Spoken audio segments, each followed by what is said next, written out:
Pak Hajimu, silahkan. Baik, bismillahirrahmanirrahim. Suara saya jelas, Pak Tatan Teh Gina? Jelas, Pak. Baik, terima kasih. Bismillahirrahmanirrahim. Assalamualaikum warahmatullahi wabarakatuh. Waalaikumsalam warahmatullahi wabarakatuh, Pak Jimu. Alhamdulillahirabbil alamin. Alhamdulillahilladzi bi ni'matihi tatimmu shalihat.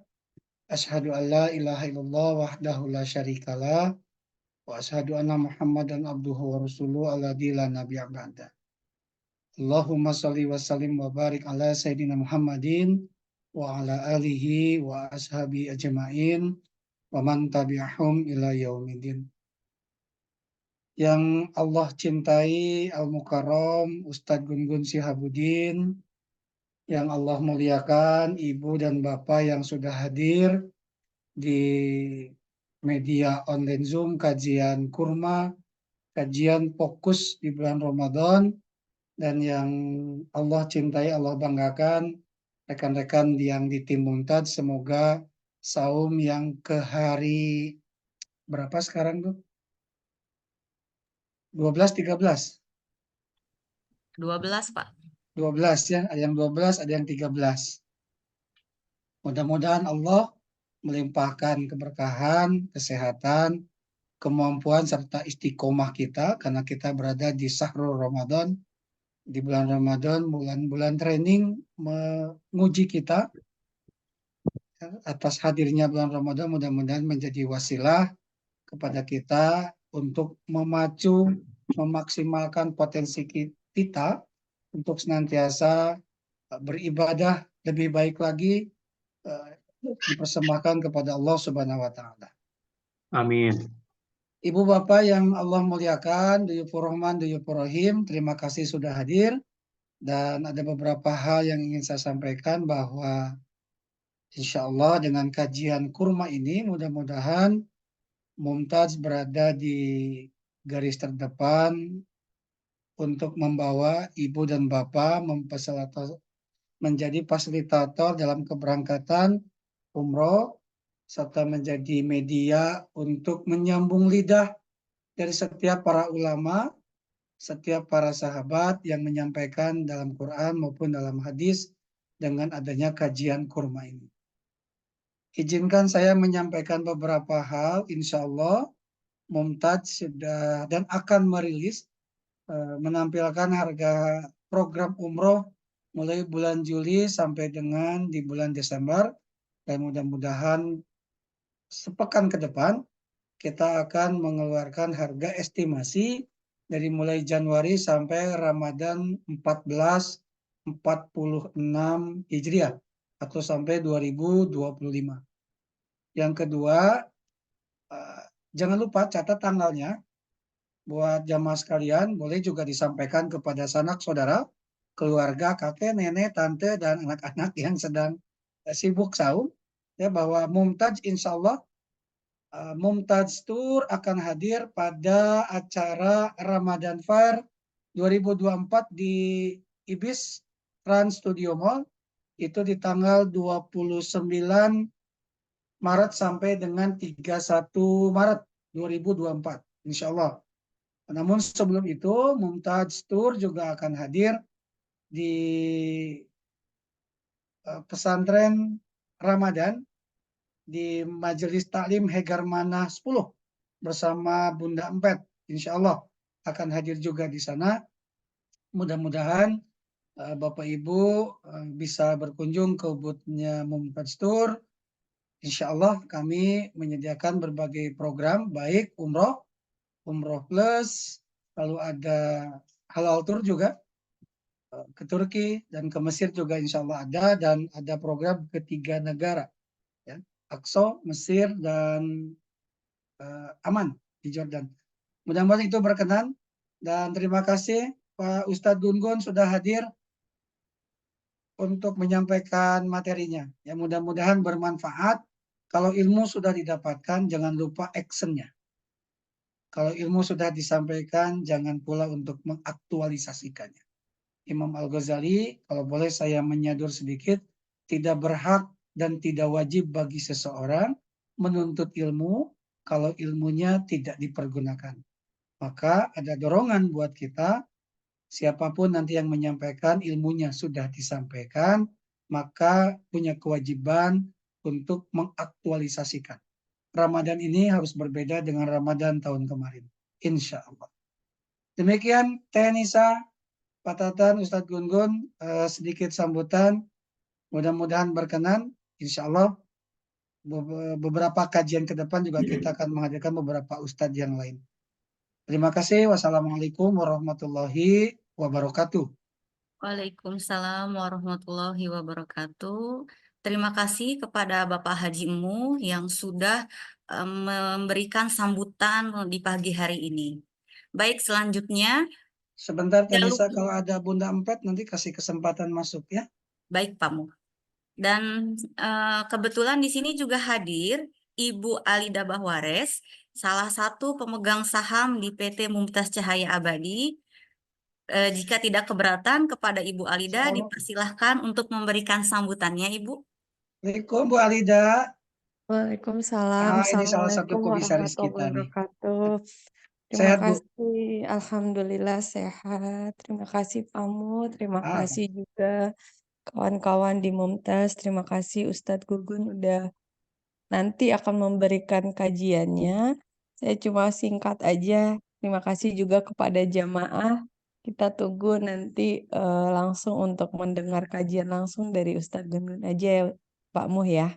Mangga, Terima mangga. kasih. Silakan. Assalamualaikum warahmatullahi wabarakatuh. Waalaikumsalam. Waalaikumsalam Terima warahmatullahi kasih Bu wabarakatuh. Alida. Terima kasih, Bu Alida. Baik, selanjutnya kita lanjutkan ke acara pemaparan program paket Mumtaz yang oleh diinfokan Bapak Tatan. Kepada Bapak Tatan, dipersilahkan. Baik, bismillahirrahmanirrahim. Assalamualaikum warahmatullahi wabarakatuh.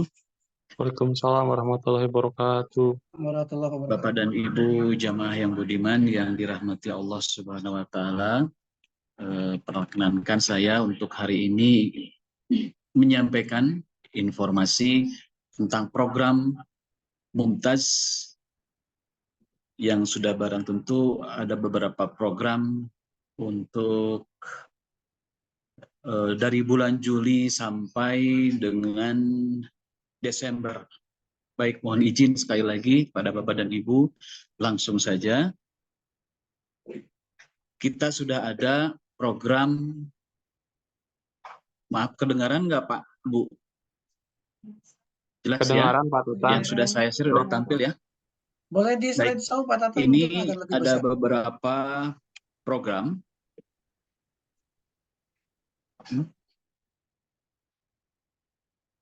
Oh iya,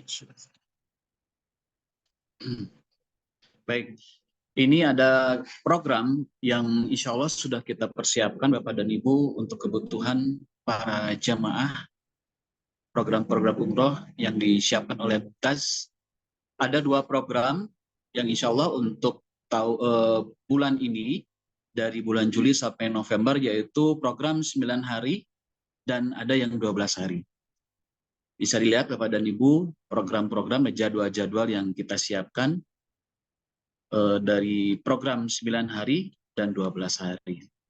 Dan sudah barang tentu di bawahnya juga langsung kita harga paket kita mulai dari harga 33.750.000.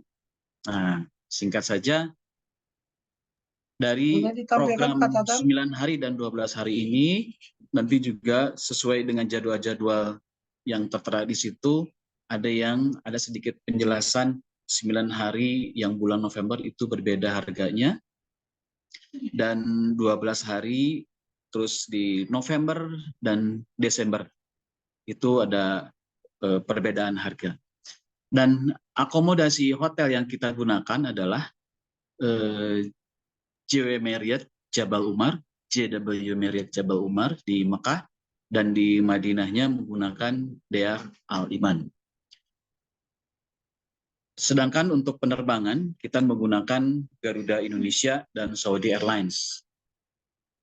Dilanjutkan dengan harga termasuk Haramain High Speed Train, ya. Jadi ini sudah kita siapkan lengkap, harga quad, triple, double, single, child no bed, dan infant.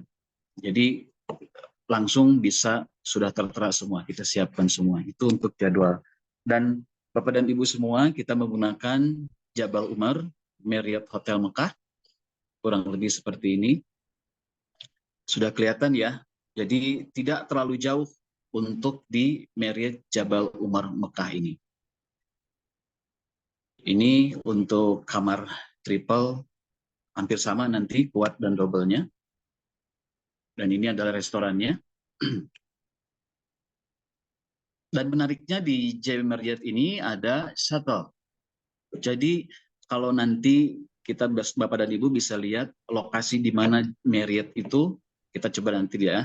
Artinya di sini si hotel juga menyediakan shuttle untuk menuju ke Masjidil Haram. Nah ini testimoni dari jamaah Umroh Mumtaz kemarin 24 Februari memberikan penilaian sangat baik dan istimewa sekali untuk di hotel Jabal Umar Mekah ini. Nah, Bapak dan Ibu bisa dilihat, ini adalah Jabal Umar Marriott Hotel. Nah, saya pernah juga menginap di Anjum, justru lebih jauh dari Anjum. Lebih Marriott ini lebih dekat daripada Anjum ya. Anjum ini sebelah sini, Marriott sebelah sini. Nah, ini menggunakan shuttle, rutenya ke sini, hanya 2 atau 3 menit saja. Sebetulnya ini sangat memudahkan dan tidak berjalan lama gitu ya. 2 sampai 3 menit. Parkirnya nanti di sampingnya agak belakang di Hotel Darut Tauhid. Nah, dari sini jamaah tinggal ke pelataran. Tinggal masuk ke pintu utama King Fahd ini yang di sini. Dan kalau kita bandingkan, kita pernah menggunakan Grand Al-Masa. Nah, Grand Al-Masa nggak ada ya di sini ya. Pokoknya di belakangnya lah, di belakangnya Makkah Clock Royal seperti ini. Jadi dari Grand Al-Masa itu kita jalan sampai ke pelataran masjid, ya jauh, lumayan. Memang masih dalam keadaan nyaman untuk berjalan, tapi kalau kita pulang dari masjid, terus kita ke Grand Al-Masa, ya hotelnya agak lumayan lagi. Tapi kalau dibandingkan dengan Jabal Umar, hotel bintang 5 internasional, nah ini pilihan terbaik seharusnya. Mending kita di Jabal Umar Marriott Hotel Mekah. Oke, itu sekilas saja untuk lokasi ya. Lokasi Marriott Jabal Umar Mekah. Selanjutnya di Madinah kita menggunakan Dar Al-Iman Hotel. Ini salah satu dari grup dari Dar Al-Iman. Posisinya, atau ini untuk interior kamarnya, ini sekamar bertiga, mewah ya, bersih, sesuai dengan fasilitasnya, apa yang kita pilih, kenapa kita pilih untuk di daerah Al-Iman. Ini restorannya.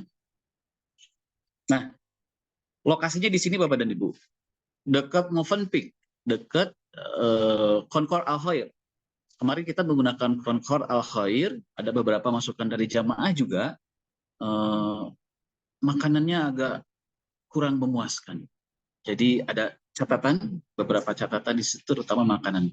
Makanya kita menggunakan DR Al-Iman, sudah fasilitasnya bagus, terus hotelnya bersih, makannya juga lebih bagus dari Concours Al Khair.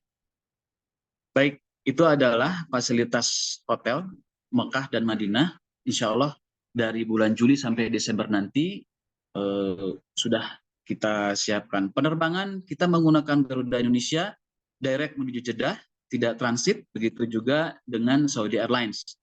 Adapun sedikit saja program yang kita untuk program rutenya kita Jakarta Jeddah, Jeddah ke Mekah langsung umroh. Dari situ dari Mekah menuju Madinah baru menggunakan kereta api Haramain. Dan kepulangannya nanti dari Madinah kita langsung menuju Jakarta. Jadi artinya jamaah tidak begitu capek ya dalam mengikuti program perjalanan yang kita siapkan. Jadi rutenya seperti itu. Dan Bapak dan Ibu, satu lagi, kita juga perwakilan Mumtaz, terima kasih yang sudah hadir di sini. Bapak dan Ibu perwakilan yang saya sampaikan di sini adalah yang sudah melakukan perjanjian kerjasama dengan Mumtaz Pusat. Ada di Antapani, Bandung, di Sumedang, di Ciamis, Depok, Garut, Indihang. Ada beberapa lagi, nanti Kabupaten Bandung Barat, terus nanti ada Subang, terus nanti ada di Cirebon, beberapa saat lagi akan juga bergabung bersama Mumtaz Tur. Baik, nah ini satu lagi juga pembimbing kita, Ustadz Rahman Nur Aziz, Ustadz Gun-Gun, yang insya Allah hadir pada hari ini untuk memberikan kajian kepada kita semua, Ustadz Nur Jamil, dan Ustadz Mumtaz dari Sumedang, dan yang terakhir Ustadz Dadan Suherdiana. Itu adalah para pembimbing yang insya Allah akan menemani Bapak dan Ibu.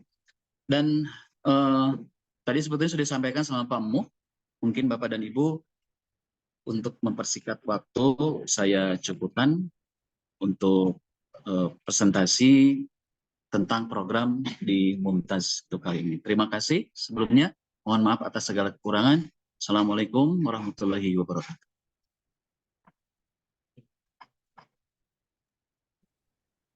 Baik, selanjutnya izinkan saya untuk memasuki acara inti, yaitu kajian online bersama Ustadz Gun-Gun Syihabuddin LC dengan tema mengukur ketakwaan di bulan Ramadan. Sebelum Ustadz Gun-Gun memulai kajiannya, izinkan saya untuk menyampaikan sedikit profil tentang Ustadz Gun-Gun. Beliau pernah tinggal di Melbourne, Australia selama hampir 7 tahun, dari tahun 2006 hingga 2014, menjadi khotib di KJRI Melbourne, sebagai pemateri pada kelompok pengajian serta pemateri tetap kajian tafsir setiap Ahad pada subuh di Masjid Westall IMCV, Indonesia Muslim Community of Victoria, Melbourne. Saat ini berlanjut sesekali melalui kajian online dan sesekali diminta memenuhi undangan untuk mengisi kegiatan Ramadan di sana. Terakhir beliau mengikuti kegiatan Ramadan di tahun 2023 dan insya Allah beliau akan mengikuti kegiatan Ramadan kembali di sana di 2025 atau 2026. Di sana pula beliau berkesempatan menjadi pembimbing haji bagi jamaah muslim Indonesia, Malaysia, Singapura yang tinggal di Australia dan New Zealand. Oke, tanpa berlama-lama, marilah kita simak kajian online pagi ini dengan Ustadz Gun-Gun Syihabuddin LC. Kepada Ustadz Gun-Gun, disilahkan untuk memulai kajiannya. Baik, hatur nuhun. Assalamualaikum warahmatullahi wabarakatuh. Waalaikumsalam warahmatullahi wabarakatuh. Assalamualaikum. Innal hamdalillah nahmaduhu wa nasta'inuhu wa nastaghfiruh wa na'udzu billahi min syururi anfusina wa min sayyiati a'malina may yahdihillahu fala mudhillalah wa may yudlil falan tajida lahu waliyyan mursyida. Asyhadu an la ilaha illallah wahdahu la syarikalah wa asyhadu anna Muhammadan abduhu wa rasuluh alladzi la nabiyya ba'dah. Allahumma sholli wa sallim wa barik ala hadzal nabiyil karim wa ala alihi wa sahbihi ajmain amma ba'd. Fa inna asdaqal hadis kitabullah wa khairul huda hudan nabiy sallallahu alaihi wasallam wa syarrul umuri muhdatsatuha wa kullu muhdatsatin bid'ah wa kullu bid'atin dhalalah wa kullu dhalalatin finnar. Alhamdulillah segala puji milik Allah yang membersamakan kita di pagi hari ini. Salawat dan salam semoga senantiasa terlimpah curahkan kepada uswatun alam Nabi Muhammad sallallahu alaihi wasallam. Semoga sampai kepada kerabat, para sahabat, para pengikutnya yang tunduk taat patuh pada risalah yang dibawanya. Semoga kita semua termasuk di dalamnya. Semoga Allah Ta'ala senantiasa memberikan kekuatan, kemampuan kepada kita semua untuk bisa terus-menerus berusaha memantaskan diri menjadi hamba-hambanya yang salih, yang salihah, umat nabinya yang bermutabaah kepada sunnah-sunnahnya. Dan Allah berikan keistiqomahan kepada kita semua untuk bisa tetap teguh berada di jalan tersebut sampai kematian menjemput. Wabil khusus di bulan Ramadan ini, ya, bulan yang penuh dengan keberkahan, bulan yang penuh dengan ampunan, bulan yang penuh dengan rahmat. Semoga kita semua bisa mengisinya dengan berbagai macam amal saleh, sehingga ketika Allah mencabut nyawa kita di waktu yang tidak kita ketahui, ya, Allah pantaskan kita untuk memasuki jannah yang sudah disediakannya. Karena pada hakikatnya ketika Allah memberikan kesempatan usia kepada kita, kesempatan umur kepada kita, dan tentu saja kesempatan Ramadan, Allah menginginkan kita menjadi hamba-hambanya yang bisa lebih baik lagi, memperbaiki diri, ya, mempersiapkan bekal yang terbaik. Dan Ramadan ini adalah salah satu kesempatan yang oleh para ulama disebut sebagai ghanimah robbaniyah, sebagai sajian yang bersifat ruhiyah, ya, sajian yang bersifat batiniyah, sajian yang akan memberikan keuntungan bagi kita semua, ya, untuk mendapatkan kenikmatan-kenikmatan yang Allah janjikan nanti di surganya, insya Allah. Amin ya Allah ya Rabbal Alamin. Share screen saya udah kelihatan ya? Udah Ustadz, udah kelihatan. Udah ya, baik ya. Nah, pada kesempatan pagi hari ini, materi kita, tema kita, yakni menakar ketakwaan diri, ya, mengukur ketakwaan diri kita sudah sejauh apa. Karena sudah berapa kali kita mengalami ibadah saum, ya. Kita sudah hafal ayatnya, ya ayyuhalladzina amanu kutiba alaikumussyam, ya kama kutiba alal ladzina min qablikum la'allakum tattaqun, ya sabari lumpat ge budak leutik bisa gitu ya, sambil lari juga anak kecil bisa mengucapkan, ya, ayat ini. Sama seperti ayat-ayat di undangan tuh, wa min ayatihi an khalaqalakum min anfusikum, kan banyak yang sudah hafal itu, tapi prakteknya belum, ya. Dan di antara tanda-tanda kekuasaannya, kami ciptakan pasangan, ya, dari jenis kamu sendiri, ya, laki-laki perempuan, ya, supaya mendapatkan sakinah, mawadah, warahmah, gitu kan. Dan yang dalam demikian itu terdapat tanda-tanda bagi orang yang mau berpikir. Banyak orang yang sudah hafal ini, tapi prakteknya belum, ya. Masih banyak kaum yang masih betah menyendiri, ya, padahal mungkin sudah ada calonnya dan seterusnya. Itu intermezzo saja, ya. Nah, di dalam ayat saum ini Allah Ta'ala mengatakan apa? La'allakum tattaqun. Dan ini perlu saya ulangi lagi. Kalimat la'ala ini menunjukkan sesuatu keniscayaan, ya, sebuah harapan besar, sebuah kepastian yang seharusnya didapatkan oleh orang-orang yang diberikan training tadi. Sama seperti sama seperti kita misalkan, ketika kita mentraining seseorang, ya, mentraining seseorang untuk menjadi seorang ahli, ya, seorang ahli akuntan misalkan. Kemudian dia disekolahkan beberapa bulan, dikasih kursus beberapa bulan, maka harapannya apa? Harapannya dia menjadi seorang akuntan, bukan menjadi tukang masak, kan begitu. Ya. Artinya Ramadan ini harapannya besar supaya apa? Supaya keimanan seseorang itu meningkat menjadi muttaqin, ya, menjadi orang yang bertakwa. Makanya kata Ibnu Abbas radhiyallahu an, asa atau la'alla, ya, fil Quran, ketika Allah yang menyebutkan ini menunjukkan lilujub, kewajiban, artinya keniscayaan, kepastian. Oleh sebab itu ikhwati iman azani Allah, jadikan kesempatan Ramadan ini benar-benar kesempatan emas bagi kita, kesempatan terbaik bagi kita untuk meningkatkan kualitas diri kita, kualitas ketakwaan kita. Karena ketakwaan adalah bekal terbaik bagi setiap muslim. Wa tazawwadu fa inna khairaz zadi taqwa. Ketakwaan adalah bekal terbaik bagi setiap muslim. Dan ketakwaan ini ikhwatu iman, para ulama mengatakan iza anta lam talbisa libasan minat tuqa, ya. Kalau engkau ini tidak memakai pakaian takwa, Ya, kalau kita tidak memakai pakaian takwa, kalau kita tidak memiliki perbekalan takwa, maka engkau ini seolah-olah telanjang, seolah-olah engkau ini terbuka auratnya, sekalipun engkau memakai pakaian. Begitu. Kenapa? Karena sekali lagi bahwa ketakwaan ini merupakan libas, merupakan pakaian orang-orang yang beriman. Dalam Quran surah Al-A'raf ayat 26 Allah Ta'ala mengatakan walibasut taqwa zalika khair. Dan pakaian takwa itulah yang terbaik. Ya, itulah yang terbaik. Makanya Al-Alama As-Sa'di rahimahullah di dalam tafsirnya beliau mengatakan libasut taqwa, pakaian takwa itu akan senantiasa menyertai seorang hamba. Ia tidak bisa dipisahkan, ia tidak bisa dihilangkan, ya. Dan pakaian takwa ini akan menghiasi hati dan juga menghiasi ruhnya. Nah, ini menuju salah satu cara supaya seorang mukmin mendapatkan keselamatan ikhwati iman. Nah, makanya dalam kesempatan pagi hari ini kita akan coba mengelaborasi ya bagaimana keadaan diri kita, apakah kita sudah sesuai dengan perintah Allah Ta'ala di dalam Quran surah Ali Imran ayat 102. Allah Ta'ala mengatakan, A'udzubillahi minasyaitonirrajim, ya ayyuhalladzina amanu taqullaha haqqa tuqatih wa la tamutunna illa wa antum muslimun. Hai orang-orang yang beriman, ittaqullah, bertakwalah kepada Allah. Haqqa tuqatih, dengan sebenar-benar ketakwaan.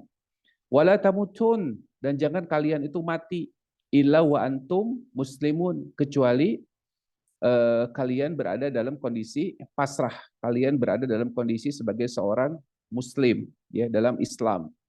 Nah, ikhwat iman, kita lihat kalimat yang dipakai oleh Allah di dalam ayat ini adalah kalimat amr, ittaqu, ya, bertakwalah.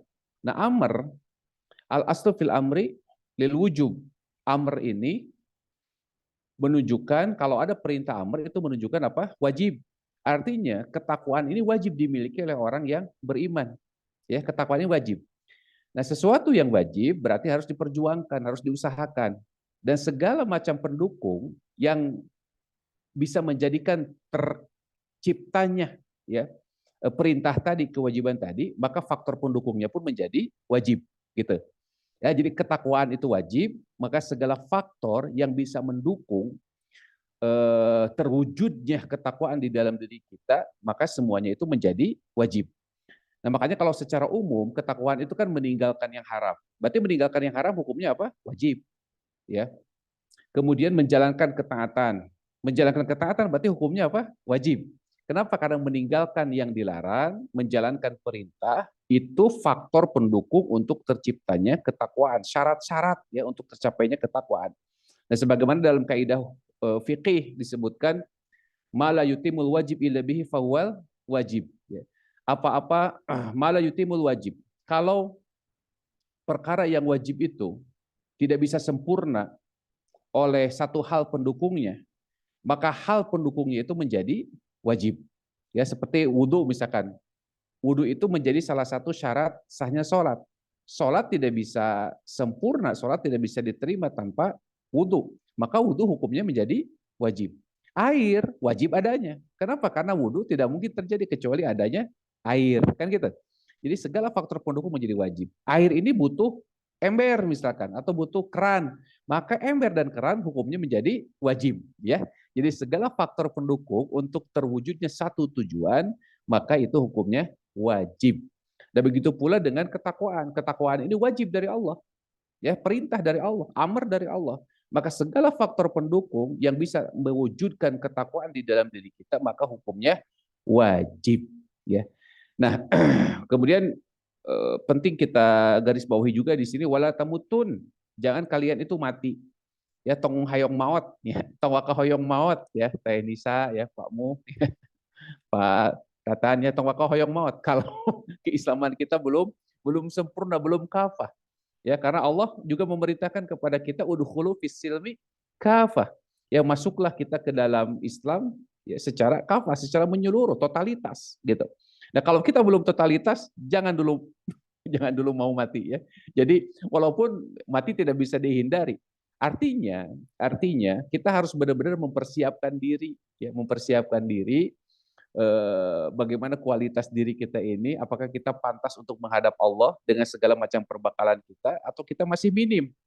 Ya, sebagaimana Nabi SAW mengatakan, man ahabba liqa Allah, ahabballahu liqa'ah. Barang siapa yang senang berjumpa dengan Allah, ahabballahu liqa'ah, maka Allah pun senang berjumpa dengannya. Tetapi barang siapa yang waman kariha liqa Allah, barang siapa yang benci bertemu dengan Allah, maka Allah pun benci berjumpa dengannya. Kata Siti Aisyah, ya Rasulullah, bukankah kami ini semua takut mati? Ya, kata Nabi SAW, takut mati, takut akan kematian itu merupakan tabiat setiap manusia, wajar. Tapi maksudnya adalah yang dimaksud dengan ahabba liqa Allah, dia senang berjumpa dengan Allah karena dia sudah punya bekalnya, keislamannya sudah kafah, ya, amal solehnya sudah banyak, sehingga ketika dicabut oleh malaikatul maut, ya, maka dipanggilnya apa? Ya ayat Tuhan nafsul mutmainnah, wahai jiwa-jiwa yang tenang, ya, irji'i. Kenapa? Karena bekalnya udah siap. Beda dengan orang-orang yang tidak memiliki bekal, apalagi mati mati di atas kekafiran. Maka ketika dia dipandu, ya, di atas kerandanya, ya, ditandu di atas kerandanya, maka dia akan mengatakan apa? Qaddimuni, kembalikan aku. Aina tadhhabuna biha, mau dibawa kemana aku? Ya, kembalikan aku, mau dibawa kemana aku? Gitu kan? Nah, ini kenapa? Karena tidak memiliki bekal. Nah, oleh sebab itu ikhwati iman azani Allah wa iyyakum ajmain, jaga keislaman kita, tingkatkan keislaman kita menjadi mukmin yang amik, ya, imanul amik. Kemudian selanjutnya tingkatkan keimanan kita, ya, supaya kita menjadi orang-orang yang muttaqin. Karena menjadi orang takwa ini itu perintah Allah Ta'ala. Nah, ikhwati iman azani Allah wa iyyakum ajmain. Takwa ini kan secara bahasa, secara umum sering diartikan menjauhi larangannya, mengerjakan perintahnya, menjauhi larangannya. Betul itu ya secara umum. Coba kita lihat takwa yang didefinisikan oleh para ulama. Ya, salah satunya oleh ahli bahasa Raghib Al-Asfahani ini. Beliau ahli bahasa, ya, beliau memiliki karya yang luar biasa, fenomenal, ya, Al-Mufradat fi Gharibil Quran. Ini banyak dipakai oleh para ulama, oleh para scholar, ya, oleh para pembelajar Al-Mufradat fi Gharibil Quran ini. Kata beliau, takwa itu ja'alan nafs fi wiqayatin mimma yakhaf, ya, membuat jiwa melindungi dirinya dari apa yang ditakutinya. Itulah takwa. Takwa itu apa? Melindungi jiwa, ya, membuat jiwa melindungi dirinya dari apa yang ditakutinya. Ya, makanya perasaan khauf, ya, itu harus muncul itu. Khauf itu muncul. Ini level terendah. Ya, kata Ibnu Qayyim Al-Jauziyah, ini merupakan level terendah. Rasa takut ini adalah level ketakwaan yang paling rendah. Alama Ibnu Qayyim Al-Jauziyah beliau mengatakan at-taqwa salas maratib, ya. Ketakwaan itu memiliki 3 tingkatan. Ya, ihdaha, yang pertama, hamiyatul qalb wal jawarih 'anil ismi wal muharramat. Yang pertama apa? Menjaga hati, menjaga anggota badan dari apa? Dari segala sesuatu yang diharamkan. Kenapa? Karena ketakutan bahwa dosa maksiatnya itu akan mendapatkan dampak buruk untuk kehidupannya, baik di dunia ataupun di akhirat. Nah, ini khauf nih, ya. Jadi level yang paling rendah orang yang bertakwa itu adalah memiliki sifat khauf, ya, rasa takut, ketakutan akan akibat dari dosa, ya, ketika dia mengerjakan perbuatan dosa atau perbuatan yang diharamkan oleh Allah Ta'ala. Ya, ini paling rendah, ya, gitu. Kemudian yang kedua, ya, kalau kata Ibnu Qayyim Al-Jauziyah, hamidha 'anil makruhat, menjaga diri dari yang makruh, ya. Nah, kalau tadi kan yang haram-haram saja ditinggalkan. Ya, kita lah insya Allah, ya, kalau untuk takwa level pertama, khauf level pertama, insya Allah kita sudah bisa, ya.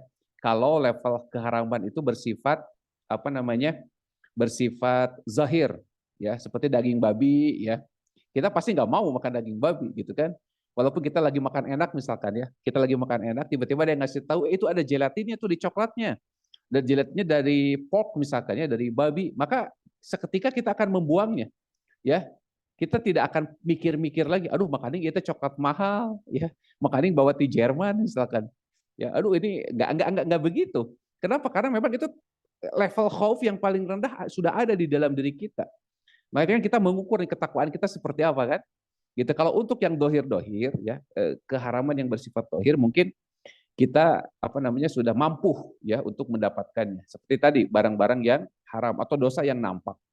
Nah, sementara yang makruhat ini level kedua nih. Makruhat ini mungkin di bawah di situ ada sesuatu yang bersifat syubuhat ya, yang samar-samar ya, yang samar-samar. Seperti tadi misalkan kalau contoh sederhana kita makan coklat, ternyata di coklat itu ada lesitinnya. Ya, lesitin ini kan bisa dari soy, bisa dari kacang kedelai, atau bisa dari minyak babi misalkan ya contoh. Nah, ketika di situ tidak ada penjelasan ya, atau misalkan emulsifiernya dari apa, kodenya berapa kan gitu. Kalau produk-produk luar negeri itu kan biasanya ada kodenya, ada E471, E472 misalkan. Nah, ketika kita tidak tahu, maka level kedua ini dia akan menjauhinya. Kenapa? Karena syubhat tidak jelas. Ya. Minimal makruh. Jadi segala sesuatu yang makruh itu ya, itu untuk level kedua sudah ditinggalkan. Makruh ini iman ya. Makruh itu jangan hanya sekedar dipahami kalau dikerjakan tidak apa-apa. Kalau ditinggalkan dapat pahala gitu kan. Nah, seolah-olah kita ini tidak butuh pahala. Ini kan mengukur ketakwaan kita seperti itu. Orang takwa itu adalah orang yang butuh pahala. Sementara orang-orang yang tadi menghukumi sesuatu hanya dilihat dari sisi kaidah fikihnya saja, dikerjakan tidak apa-apa, ditinggalkan dapat pahala. Tapi kenapa senang mengerjakan? Kenapa kita tidak butuh terhadap pahala, gitu kan? Kita masih senang yang makruh-makruh. Contoh sederhana seperti itu. Nah, orang level 2 ini, kata Ibnu Qayyim al-Jauziyah, maka dia akan meninggalkan segala sesuatu yang makruh. Kenapa? Karena makruh itu secara bahasa karoha yukrihu, karahan, ya makruhan, artinya sesuatu yang dibenci. Gak disukai makruh itu. Nah, contoh begini, orang yang bertakwa tentu orang yang mencintai Allah. Ya. Secara hukum fikih, sesuatu itu makruh, dibenci oleh Allah. Masa kalau kita mengaku cinta kepada Allah, kemudian kita mengerjakan sesuatu yang dibencinya. Ya, pasangan suami istri misalkan, ya. Si istri ini tidak suka suaminya makan jengkol misalkan ya, suaminya makan pete misalkan ya. Gitu. Nah si suaminya kalau dia benar-benar cinta sama istrinya, pasti dia akan berkorban. Walaupun dia suka tuh ya sama jengkol sama pete teh misalkan, tapi karena istrinya tidak suka, maka dia berkorban sehingga dia meninggalkannya. Contoh sederhana seperti itu. Nah, apalagi hukum-hukum makruh yang ditetapkan oleh syariat, maka ini sesuatu yang dibenci, ya, sesuatu yang tidak disukai. Bukan berarti boleh dikerjakan kemudian kita senang mengerjakannya, gitu kan? Malah menjadi hobi. Nah, ini level kedua. Nah, level yang ketiga kata Ibnu Qayyim al-Jauziyah, orang yang bertakwa itu adalah al-hamiyah, anil fudul wa ma la ya'ni. Ya. Dia berhati-hati dengan sesuatu yang sebetulnya mubah, biasa-biasa saja, tetapi mungkin kurang bermanfaat. Makanya kata Hasan al-Basri, ya, beliau mengatakan, tidaklah seseorang itu sampai kepada derajat takwa sehingga dia meninggalkan sebagian yang halal karena takut dia terjerumus kepada yang israf. Israf itu berlebihan. Ya, berlebihan kan tidak ada hukumnya. Ya, berlebihan kalau misalkan berlebihannya itu masih biasa-biasa saja, tapi kalau berlebihannya memang kelihatan banget gitu ya, nah itu baru tuh ada hukumnya. Tapi kalau misalkan kita makan misalkannya, itu halal tuh makanan kita, ya. Tetapi karena khawatir, nah makanya kata Hasan al-Basri, orang yang bertakwa itu adalah dia meninggalkan sebagian yang halal karena khawatir terjerumus kepada israf. Nah, ini bagian dari ketakwaan. Makanya kata iman, orang yang bertakwa itu sudut pandangnya kalau level yang paling tinggi itu tidak hanya sebatas melihat hukumnya saja, ya, tetapi bagaimana melihat faidahnya, ya, faidahnya, manfaatnya. Sama seperti misalkan di bulan Ramadan ini Allah Ta'ala menjadikan waktu di bulan Ramadan waktu yang sangat berharga. Setiap detik, setiap menit, setiap jamnya itu berharga, itu bisa bernilai ibadah. Bahkan ada ungkapan naimus shaim, ya, tidurnya orang yang saum itu ibadah. Betul tidak? Ketika apa? Ketika dia menghindari sesuatu yang lebih madarat. Walaupun itu bukan hadis ya, tidurnya orang yang saum itu bukan hadis. Tapi ini menjadikan sebuah ungkapan. Kenapa? Karena kalau dibaca konteks zaman dulu wajar. Ya, orang dulu gimana coba? Ya, bagaimana mereka mengkaji kitab.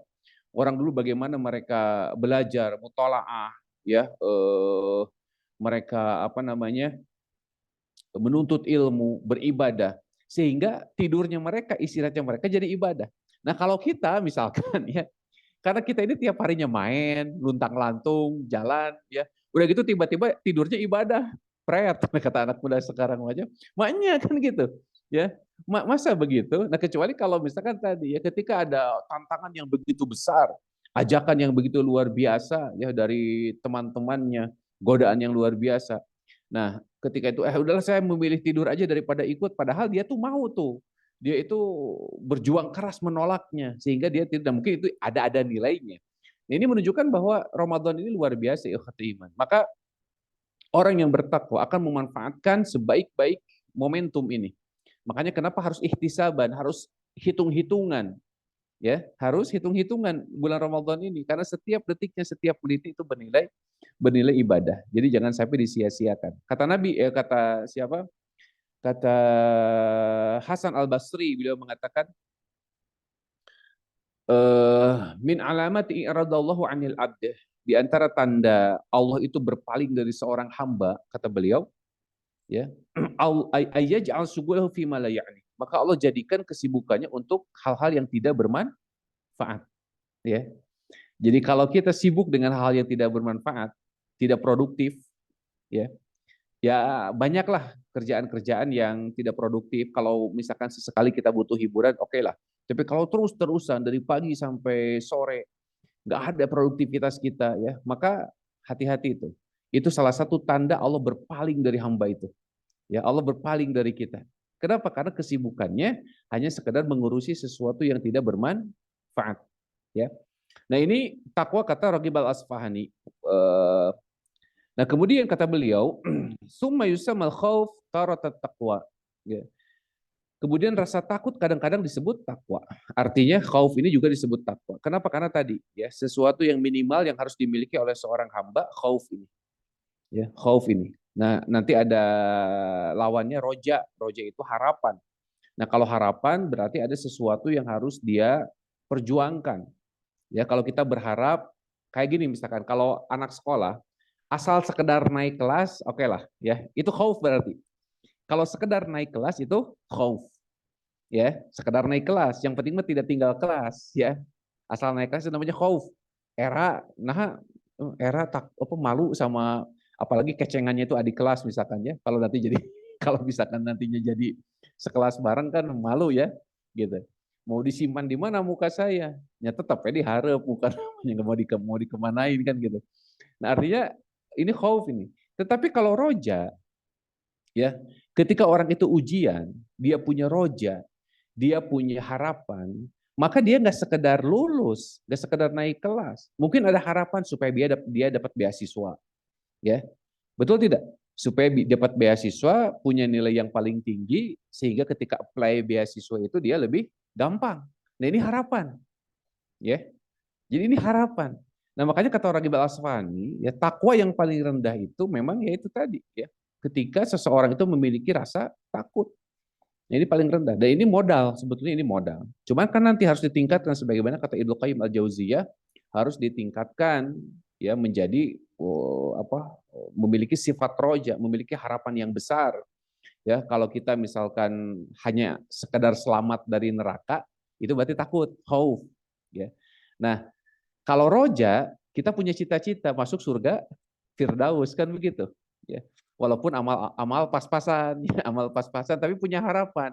Nah, justru dengan harapan itu, ikhwatul iman, dengan harapan itu, mudah-mudahan itu menjadi hidayah, menjadi salah satu doa bagi kita. Ya, kenapa? Karena kalau doa diijabah, salah satu bentuk pengkabulannya adalah diberikan semangat, diberikan kesempatan supaya kita rajin beribadah, ditambah ibadahnya. Kan begitu, ya. Nah, makanya kata Raghib Al-Asfahani, takwa menurut ta'rif syariah, ya, menurut ta'rif syariat, definisi syariat, hifzun nafs amma yusam, ya. Yakni menjaga diri dari apa yang membuat kita berdosa, ya, melindungi diri dari apa yang berdosa.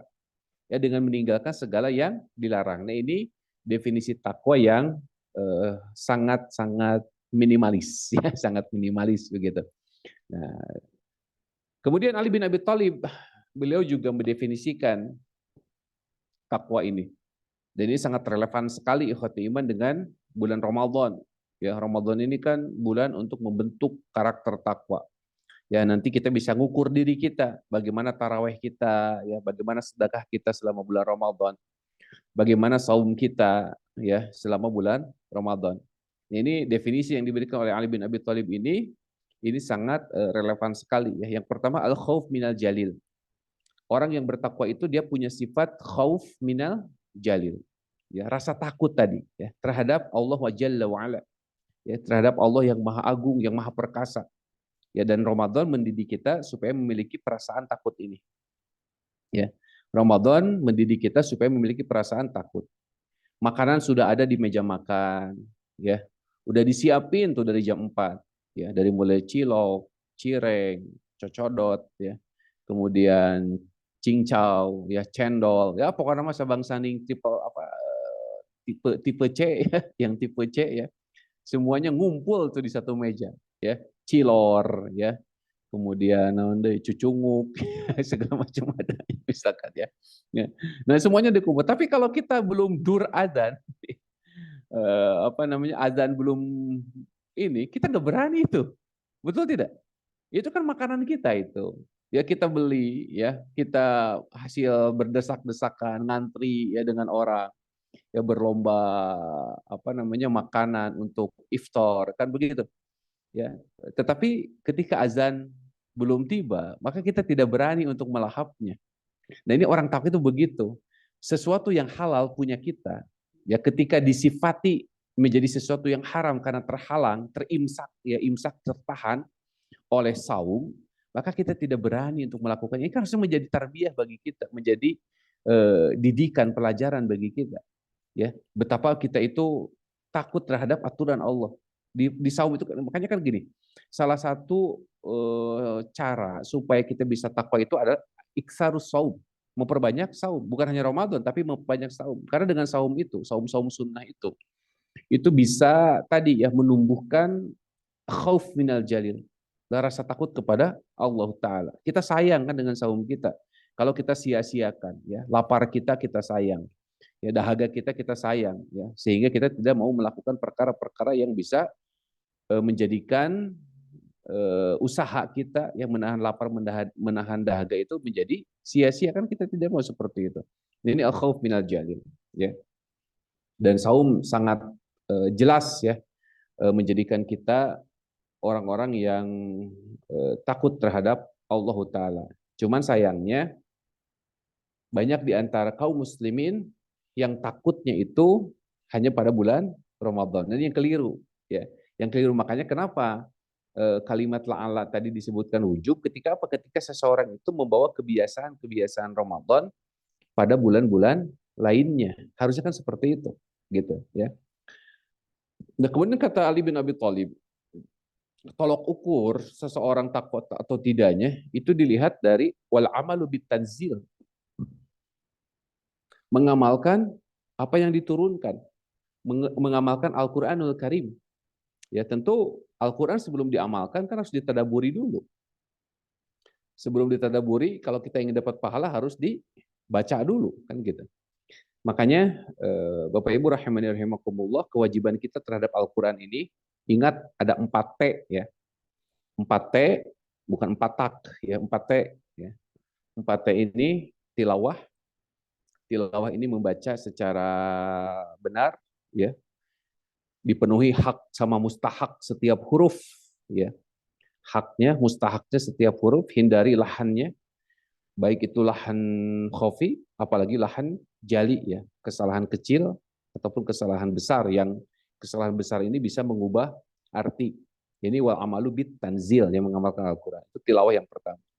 Yang kedua tadabur, yang kedua tadabur, mentadaburinya.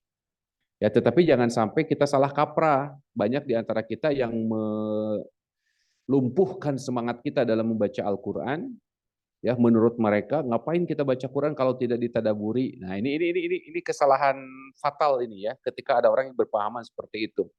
Ingat bahwa membaca Quran ini ikhwatul iman di bulan Ramadan itu salah satu tolok ukur ketakwaan kita itu, ya. Tolok ukur ketakwaan kita. Artinya orang yang membaca Quran di bulan Ramadan sekalipun baru sekedar membacanya, dia sudah punya nilai. Karena membaca Al-Quran ini tanpa mengetahui artinya itu merupakan ibadah. Ya, jadi baca Al-Quran tanpa mengetahui artinya itu merupakan ibadah. Tapi ingat, ya bukan membaca transliterasi gitu. Ya, yang dibaca bukan transliterasinya. Ya, misalkan Latinnya kita baca, itu nggak ada pahalanya kalau begitu. Ya, yang dibaca itu apa? Huruf Arabnya. Ya, huruf Arabnya. Walaupun kita terbata-bata, ya walaupun kita kesusahan, walaupun kita apa namanya keringetan gitu kalau disuruh baca Quran tehnya nggak deg-deg gimana misalkan ya. Nggak deg-deg keringetan gitu ya ketika disuruh baca Quran. Nah, kata Nabi kan apa? Walladzina yaqra'una al-Qur'an wa yata'ta fi wa huwa syakun 'alai falahu ajran. Ya, orang yang membaca Al-Qur'an dia terbata-bata, ya, kesusahan, maka bagi dia dua pahala. Ya, jadi membaca Al-Qur'an sekalipun kita tidak tahu apa belum membaca artinya itu sudah merupakan apa? Ibadah. Karena satu huruf dari Al-Qur'an 10 kebaikan. Nah, ini menjadi tolok ukur ikhwatul iman. Kalau kita ya ketika di bulan Ramadan susahnya minta ampun untuk baca Al-Quran, apalagi kita nggak punya target sama sekali ikhwatul iman, itu harus tanya tuh diri kita itu, ya terbuat dari apa hati kita, ya terbuat dari apa hati kita. Sementara kebanyakan manusia kaum muslimin di bulan Ramadan mereka membuka Al-Quran, membaca Al-Quran. Nah, sementara kita jangan sampai kita termasuk orang-orang yang khatamallahu ala qulubihim, ditutup hati kita. Allah sudah memberikan momentum yang terbaik. Allah sudah mengkondisikan bulan ini sebagai bulan ibadah. Allah sudah mengundang semua kaum muslimin untuk menyantap hidangannya yang tadi disebut ghanimah robbaniyah itu. Tetapi ada orang-orang yang tertutup hatinya sama sekali tidak tertarik. Kalau seandainya itu kita ikhwati iman, kalau seandainya itu kita, maka coba cari tahu ada masalah apa dengan diri kita sampai sebegitu kerasnya hati kita, ya. Sampai sebegitu kerasnya hati kita. Jangan sampai di diri kita tersimpan sifat-sifat kemunafikan. Karena hanya orang-orang munafik saja yang dibikin malas untuk beramal oleh Allah. Ya, jadi hanya orang-orang munafik yang dibikin malas beramal untuk Allah. Coba lihat nanti di dalam Quran surat At-Taubah ayat 46 ketika Allah menceritakan bagaimana orang-orang munafik ini tidak mau ikut berperang bersama Nabi Shallallahu alaihi wasallam. Kemudian kata Allah, kalau seandainya mereka mau ikut berperang, tentu mereka akan bersiap-siap.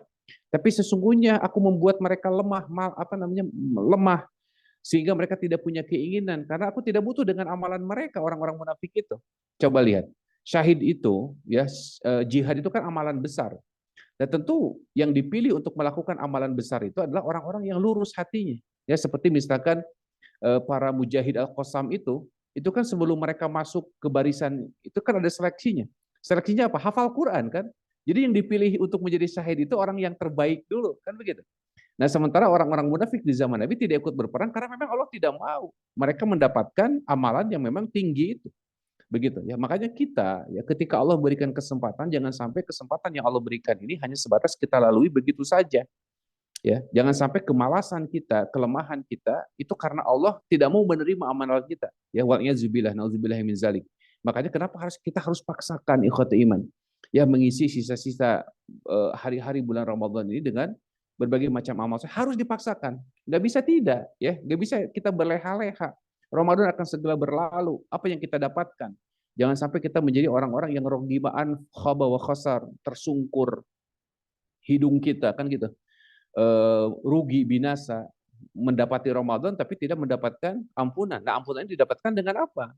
Bukan hanya dengan sekadar saum saja, tetapi ada usahanya. Ya, kata Imam Al-Qurtubi, ampunan itu didapatkan dengan apa? Dengan amal soleh, sehingga dosa kita dibakar oleh amal soleh kita. Ya, nah akan turun itu ampunan kepada kita.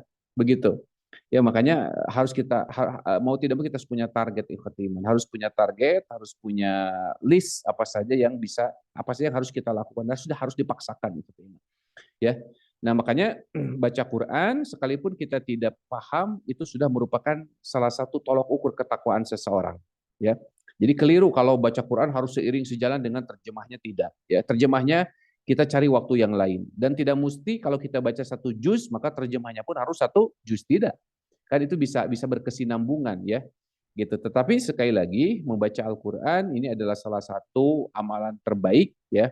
Mudah-mudahan dengan amalan itu, kalau kita diterima, ya, kalau diterima amalan tersebut, maka Allah akan bukakan amalan yang lainnya.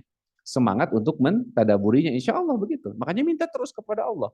Ya, minta terus kepada Allah, minta pertolongan kepada Allah. Karena amal kita ini terjadi, amal kita ini terrealisasi. Amal yang sudah kita lakukan demi Allah, bukan karena kehebatan kita, bukan karena kesalihan kita, ya, bukan karena kita berada dalam satu komunitas yang baik, bukan.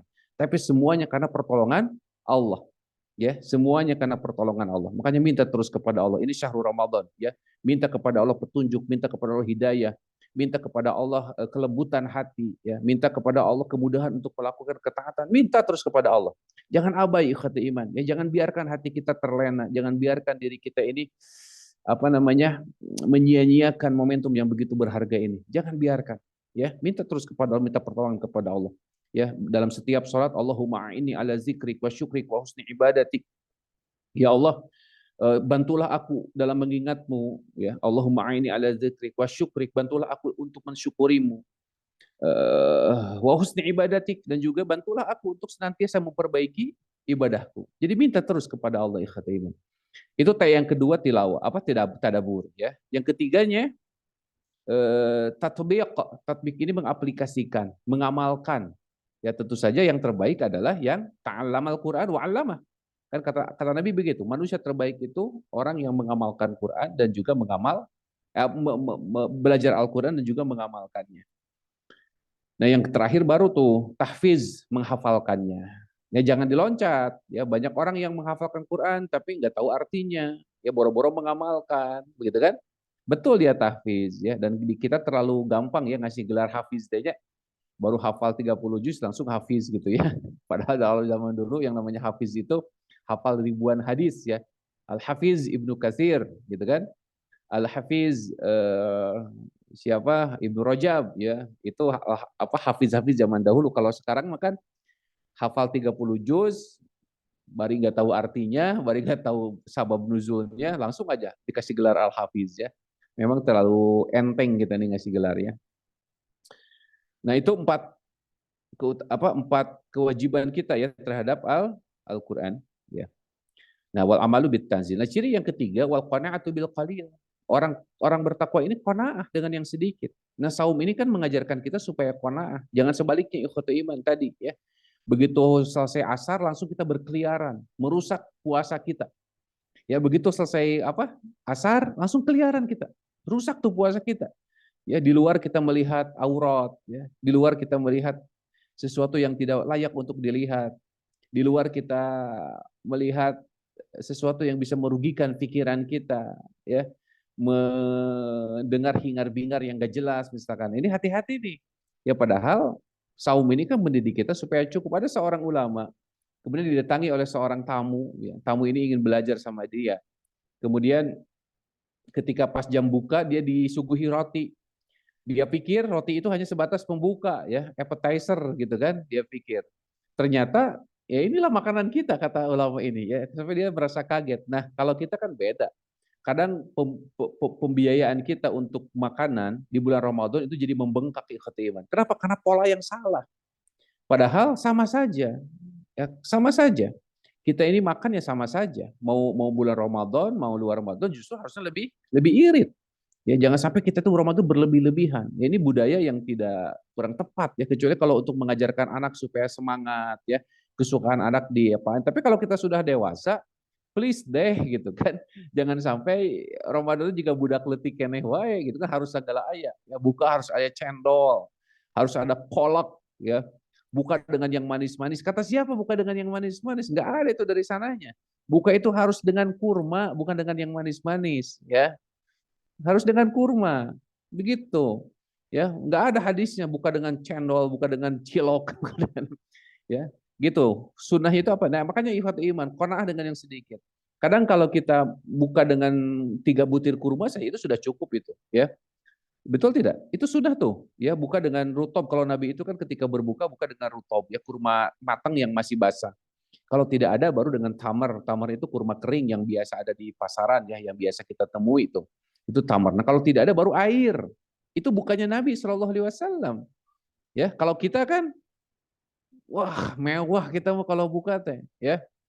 Ini yang sunnah dulu, kurma tuh 7 kurma ge, ya. Kurma mejol di 7 teh, ya. Itu kan bisa setengah kilo mau 7 teh. Kalau kurma mejol namanya. Kurma 7 coba ya. Udah gitu langsung ya, cilok, ya, segala macam. Ya, udah gitu udah beres itu. Nah, ada baru yang wajibnya. Apa yang wajibnya? Bala-bala, gehu, ya. Itu yang wajibnya. Ya ini kan gimana itu kita mau belajar qanaah? Ya, gimana kita mau merasakan bagaimana penderitaan orang-orang yang miskin, bagaimana kita bisa merasakan penderitaan saudara-saudara kita yang kesulitan di Gaza ketika makanan kita tidak terkontrol. Ya, ketika makanan kita asal masuk gitu. Ya harusnya kan itu memberikan apa namanya memberikan harusnya memberikan pelajaran bagi kita ya. Saum itu mendidik perih ya. Saum itu mendidik perih, mendidik lapar. Ya, sehingga dengan begitu kita rajin berbagi, bukan berbagi kepada diri sendiri ya. Ya, ini kan kita harus memberikan hadiah untuk diri sendiri. Kenapa? Karena sudah khotam saumnya sampai maghrib, ya Allah ya karimnya, 3 budak letik gitu ya. Kalau misalkan kita saumnya seperti itu. Nah, kemudian yang keempat apa? Wal isti'dad liyaumir rahil. Jadi orang yang bertakwa itu adalah orang-orang yang senantiasa mempersiapkan bekal terbaik ikhwatul iman. Mempersiapkan bekal bekal terbaik. Gitu.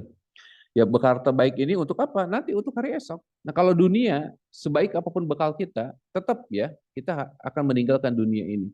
Tetapi akhirat itu abadi, akhirat itu kekal. Maka perlu bekal yang jauh lebih ekstra lagi. Makanya ada siapa Abu Bakar As-Siddiq ya, beliau mengatakan, kata beliau, man dakhala al-qabr ya man dakhala al-qabr bila zadin ya faka'annama raqibas safinat raqibal bahr bila safinah. Barang siapa yang masuk kuburan tanpa bekal, ya, kuburan ini kan pintu akhirat ya. Man dakhala al-qabr bila zadin, barang siapa yang masuk kuburan tanpa bekal, faka'annama ya raqibal bahr bila safarin ya. Seolah-olah dia itu mengarungi lautan tanpa perahu gitu ya. Ya kebayang ya, walaupun sejago-jagonya orang berenang, kalau mengarungi lautan ya tetap konyol.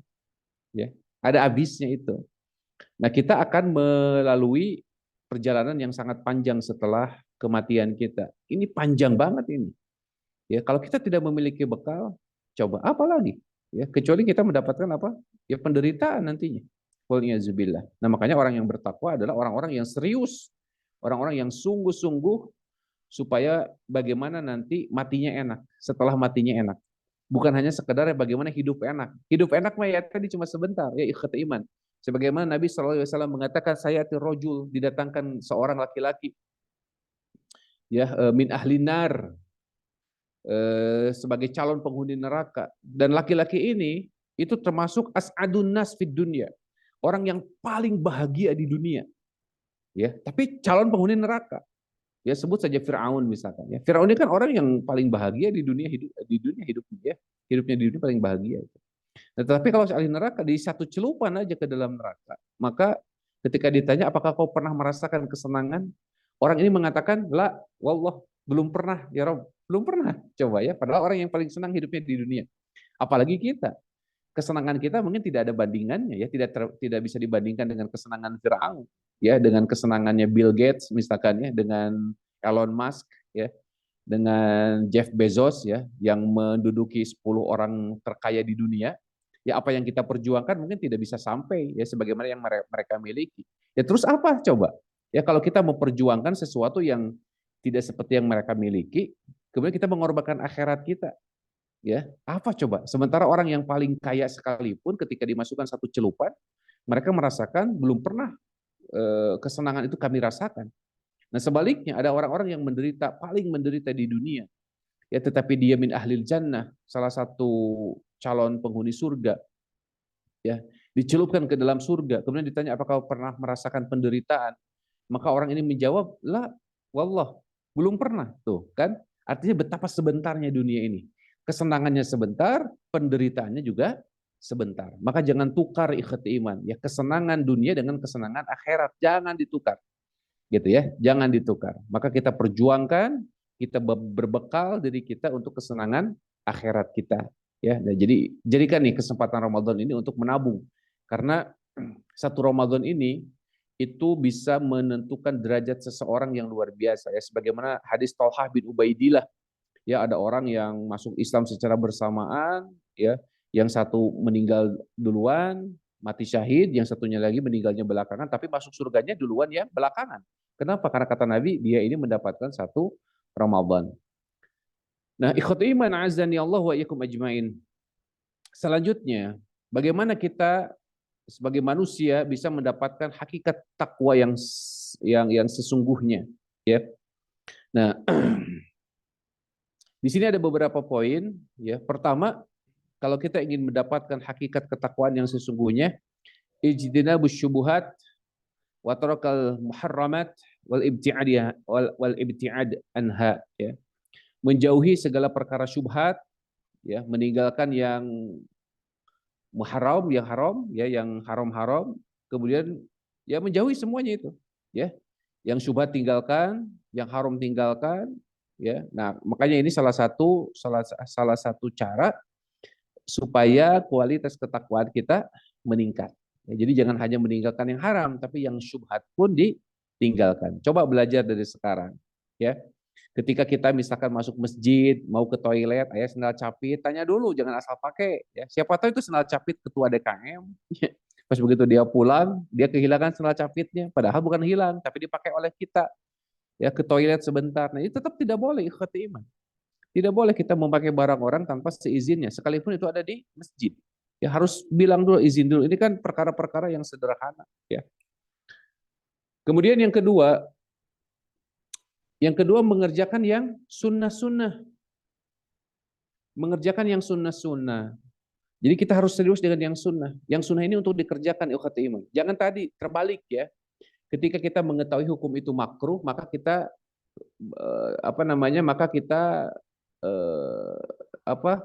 bebas mengerjakannya karena tahu itu makruh. Nah, begitu pula ketika tahu itu sunnah, maka kita bebas meninggalkannya.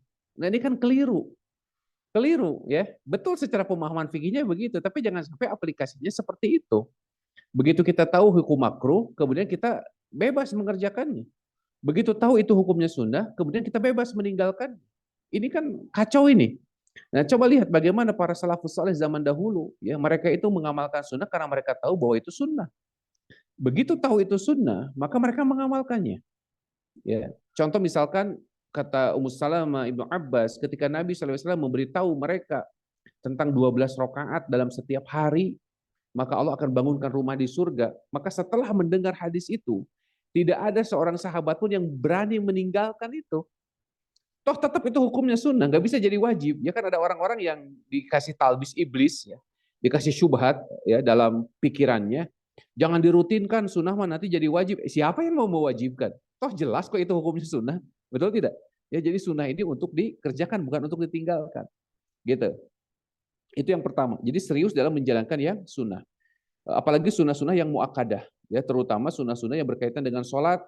Ya, sunnah dalam sholat seperti sunnah rawatib yang ada 12 rakaat itu, ya, 4 sebelum zuhur, 2 setelahnya, 2 setelah maghrib, 2 setelah isya, 2 sebelum subuh. Jaga, Allah bangunkan rumah di surga baginya. Ya, kalau mau nambah, ya, apalagi ini Ramadan, boleh ditambah dengan sunnah yang rawatib ghair muakkadah. Ya, ghair muakkadah ini seperti tambahan 2 rakaat setelah zuhur, ya. Jadi setelah zuhur itu jadi 4 tuh, yang duanya muakkadah, yang tambahan 2-nya ghair muakkadah. Jadi kalau di jumlah jamleh, duhur itu bisa ada 12 rakaat itu, ya. Duhur itu. Kenapa? Karena ada tambahan 2 yang bukan muakkadah. Nah, sebelum asar 4 rakaat, ya, boleh 4, boleh 2 kan gitu sebelum asar yang ghair muakkadah. Kemudian setiap sebelum sholat, sebelum maghrib, sebelum isya. Nah, ini sunnah ikhwati iman, ya. Jadi mengerjakan sunnah secara serius ini salah satu thariqut taqwa, ya, jalan menuju ketakwaan. Ya, jangan sampai kita salah memahami sunnah, gitu. Kemudian berikutnya tajnibul menjauhi perkara-perkara yang mengasyikkan, ya, yang hukumnya mubah, gitu. Jadi perkara-perkara mubah sekalipun mengasihkan cobalah dikurangi, ya. Kenapa? Karena perkara yang mengasihkan ini justru akan apa? Apa?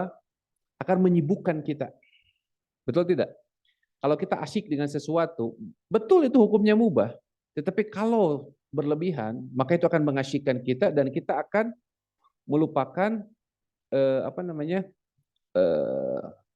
Kewajiban kita. Apa yang seharusnya menjadi prioritas. Begitu, ya. Dan ini strategi setan ini, ya, disibukkan dengan perkara-perkara subhat, disibukkan dengan perkara-perkara mubah, walaupun secara hukum fikih dia tidak mengandung dosa misalkan. Tetapi dengan keasikan itu, dengan kesibukan itu, kita meninggalkan sesuatu yang lebih penting. Meninggalkan baca Quran, meninggalkan sholat sunnah, meninggalkan zikir misalkan. Itu akan terpalingkan itu dengan sesuatu yang mengasihkan itu. Makanya orang yang bertakwa, dia akan sedikit demi sedikit meninggalkan sesuatu yang bisa melenakan, ya. Yang ketiga, al-ijtihad fi ta'atillah. Bersungguh-sungguh dalam mentaati Allah. Ya. Bersungguh-sungguh dalam mentaati Allah. Kemudian muhawalah, ya, memikirkan urusan-urusan dunia, urusan akhirat, gitu. Ya, karena setiap Muslim ini wajib untuk apa? Untuk mempersiapkan bekal, ketika dia berjumpa dengan Tuhannya, dengan Robnya. Karena sesungguhnya setiap manusia dia tidak tahu kapan, di mana dia akan mati, ya. Kapan dia akan mati? Makanya bekal ini harus dipersiapkan sejak dini. Karena kita tidak tahu siapa yang di antara kita yang hadir ini mati duluan, ya. Bisa saya belakangan, ya, Bapak Ibu duluan, atau sebaliknya, Bapak Ibu duluan, saya belakangan, ya. Tapi yang jelas semua kita pasti kita akan mati. Ya, makanya yang penting kan bukan matinya, yang penting apa? Bekalnya. Kemudian setelah mati, kita akan ditanya atas setiap nikmat yang Allah berikan, atas setiap kesempatan yang Allah berikan. Ya, nikmat umur, nikmat usia, ya, nikmat kesempatan, itu kan akan dimintai pertanggungjawaban oleh Allah Ta'ala. Makanya kita harus bersungguh-sungguh dalam menjalankan ketaatan. Kemudian yang keempat, harus apa? Muwazanah, seimbang, ya, memenuhi hak-hak jasad kita, hak-hak ruhiyah kita. Bukan berarti seimbang ini bukan berarti 50-50, ya. Banyak orang yang memahami 50-50 tidak bisa ikhwati iman. Tetap, ya, kebutuhan jasad kita pasti lebih banyak sebetulnya mah. Karena kalau kebutuhan ruh kita sedikit. Nah, makanya harus seimbang. Seimbang itu penuhi itu kebutuhan ruh kita, ya, kebutuhan jiwa kita, ya. Tetapi orang yang apa namanya, ada orang yang jadikan hidup kita ibadah terus misalkannya, dia nggak pernah bekerja, ini juga salah, ya. Tetap bekerja juga wajib, ya. Tetapi pekerjaan yang dia dapatkan, harta yang dia dapatkan, maka harus dijadikan sebagai sarana dia untuk mendapatkan akhiratnya. Kemudian selanjutnya al-ikhlas fil amal, ya. Kita harus terus-menerus mencoba, ya, berusaha bahwa setiap perbuatan kita itu untuk mengharap ridha Allah, ya, untuk mencari keridhaannya, ya. Jangan sampai kita bekerja atau beramal mencari sum'ah, ya, mencari sebutan-sebutan manusia, ya. Wasyarata bainan nas, mencari keterkenalan di antara manusia, gitu, ya.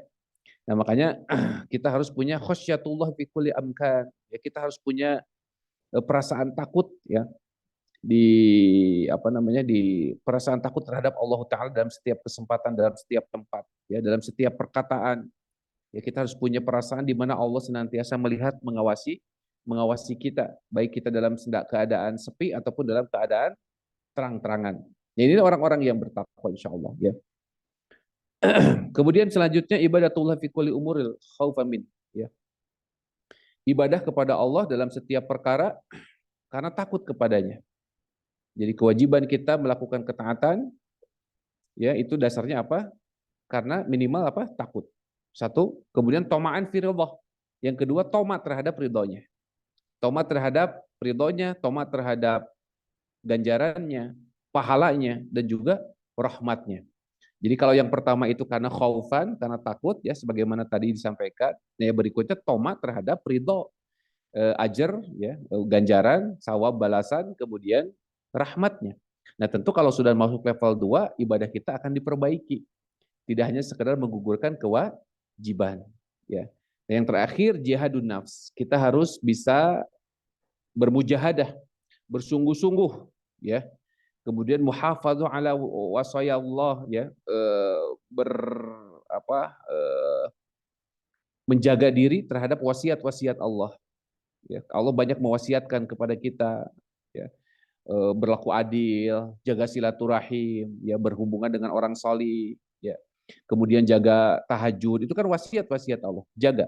Wal istiqomah, kemudian istiqomah dalam melakukannya. Wasabru alal aza, kemudian bersabar atas segala rintangan, atas segala halangan.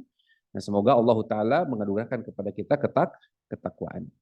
Baik, itu saja mungkin ya, cukup ya, karena otak kita juga terbatas untuk menerima ya. Jadi nggak boleh lama-lama. Kalau lama-lama nanti yang sudah ingat jadi lupa lagi. Ya, jadi saya cukupkan. Demikian. Wabillahi taufiq wal hidayah ya. Aqulu qouli hadza wa astaghfirullahal azim li wa lakum. Baik, alhamdulillah. Terima kasih Ustadz untuk kajiannya pagi hari ini. Selanjutnya kita akan mengikuti sesi tanya jawab ya Ustadz ya. Kepada Bapak Ibu, jika ada yang ingin ditanyakan perihal kajian pagi ini atau di luar kajian, dipersilahkan. Ada yang mau bertanya? Saya Bu Nisa, mohon izin. Mangga Pak Tatan, mangga. Baik, terima kasih Bu Nisa. Ustadz, mohon izin nih, mau bertanya. Dengan kondisi kita sekarang tuh, kalau saya bandingkan pada saat rame-rame pemilu Ustadz ya, pilpres gitu kan rame masalah yang bergelut di dalamnya gitu kan, simpatisan atau apalah. Nah, menginjak kepada Ramadan juga ternyata sama, masalah-masalah yang timbul itu kan berbagai faham muncul, terus keragaman faham-faham beberapa mazhab tuh muncul pada saat Ramadan itu rame lagi gitu Ustaz. Nah, ternyata itu eksternalnya, internalnya juga di keluarga. Ternyata anak saya yang menginjak dewasa sudah mengikuti sudah paham gitu kan, terus juga istri dengan berbeda mazhabnya juga ada yang berbedanya gitu kan. Nah, akhirnya anak-anak juga kadang bermuaranya ikut bapaknya, ikut ibunya gitu kan. Nah, makanya tadi yang Ustadz sampaikan juga kalau menurut Tatan sihnya Ustadz dalam Ustadz. Makanya harus pakai pelampung sih kalau mendengarkan kajian ini. Jadi menyingkapinya gitu Ustadz, menyingkapinya terutama kalau saya di internal lah di keluarga. Apakah dengan perbedaan pendapat dengan istri, dengan anak, gitu kan? Saya sebagai kepala keluarga harus mengikuti arus itu, meluruskan kalau ada yang keluar dari situ, gitu. Nah, memang tadi juga saya udah catat salah satunya ada beberapa, cuman ya kalau di lapangan mah tetap itu saja berbagai pendapat itu saling mempertahankan gitu Ustaz. Iya. Dan kita juga sebetulnya kan akhirnya ada perdebatan gitu kan. Nah, perdebatan akhirnya jadi rame gitu saja. Tapi ya mungkin itu dinamika. Tapi ada nggak Ustaz kiat-kiat lagi gitu yang bisa langsung diterima sama baik internal maupun eksternal. Singkatlah gitu Ustaz. Ustaz. Assalamualaikum. Iya, gini ya. Saya lupa ayatnya apa tuh. Ya. Jadi gini, yang namanya manusia ya, manusia itu kan satu kepala, satu ide, satu pemikiran ya. Pastilah kalau kita mengandalkan hanya sebatas pikiran, maka setiap manusia bebas untuk mengemukakan pikirannya. Cuman begini, Islam ini kan agama yang didasarkan kepada dalil. Ya, manusia punya pikiran, punya kemauan, tapi kemauan dan pikiran ini harus tunduk kepada dalil. Begitu. Ya, harus tunduk kepada dalil. Selama yang dipertentangkan itu atau diperselisihkan itu karena masalah beda pemahaman, ya. Ini mungkin masih oke, ya. Cuman kita karena Allah membekali kita dengan nalar, ya. Allah membekali kita dengan ilmu, maka kita harus bisa legowo ya ketika kita misalkan punya satu pendapat di mana pendapat kita ini ternyata kurang kuat. Pendapat orang lain lebih kuat dengan tunjangan-tunjangan dalil, dengan tunjangan-tunjangan hadis, Quran dan seterusnya dan qaul para ulama. Nah, maka kita harus bisa mengalah dengan itu, gitu kan? Kenapa? Karena ini untuk kemaslahatan ikhwatul iman. Ya jangan kata Nabi SAW, salasun minasyiqayah kan gitu. Salah satu tiga hal yang bisa menyebabkan celakanya seseorang adalah apa? Jumudul ain. Konservatif ya. Artinya terlalu mempertahankan egonya, mempertahankan pikirannya gitu. Nah, makanya kan kalau kita lihat para imam mazhab yang 4 itu selalu dalam mukadimah kitabnya itu selalu mereka mengutip ya, mereka menyampaikan bahwa kalau ada hadis yang sahih datang belakangan, maksudnya datang belakangan di sini bukan berarti hadis itu baru, bukan, tapi baru aku dapatkan atau setelah kematianku kalian mendapatkan hadis yang, karena kan kalau zaman dulu hadis itu kan susah untuk didapatkannya. Maka kata para ulama ini bahwa madhabi, maka itulah madhabku. Makanya sekali lagi bahwa yang menjadi garda depan kita itu bukan pikiran kita sebetulnya ya ketika kita menghadapi permasalahan itu, tapi apa? Tapi keimanan kita. Karena kadang begini, akal kita itu kan melihat sesuatu yang sesuai dengan kenyataan itu akal. Nah, sementara syariat ini kepada keyakinan. Ada faith, ada fact ya, ada fakta, ada keyakinan. Nah, sementara syariat ini kan keyakinan. Tidak semuanya harus melulu sesuai dengan fakta. Nah, makanya kenapa akal kita harus ditundukkan kepada syariat. Contoh misalkan ya, ada pasangan suami istri A sama B, pasangan suami istri. A suaminya, B istrinya. Nauzubillahi min zalik, si B ini berzina dengan si C. Contoh ya. Si B berzina dengan si C. Sampai hamil, sampai melahirkan. Sampai tes DNA untuk dibuktikan. Anak siapakah si D ini? Misalkan ya, si D anaknya. Ternyata melalui tes DNA, fix, positif, 100% meyakinkan bahwa si D ini anaknya si C. Jadi anak hasil zina. Itu kan fakta. Betul tidak? Logika. Harusnya si D ini dinasabkan kepada si C, bapaknya, ayah biologisnya. Tapi kan menurut syariat tidak seperti itu.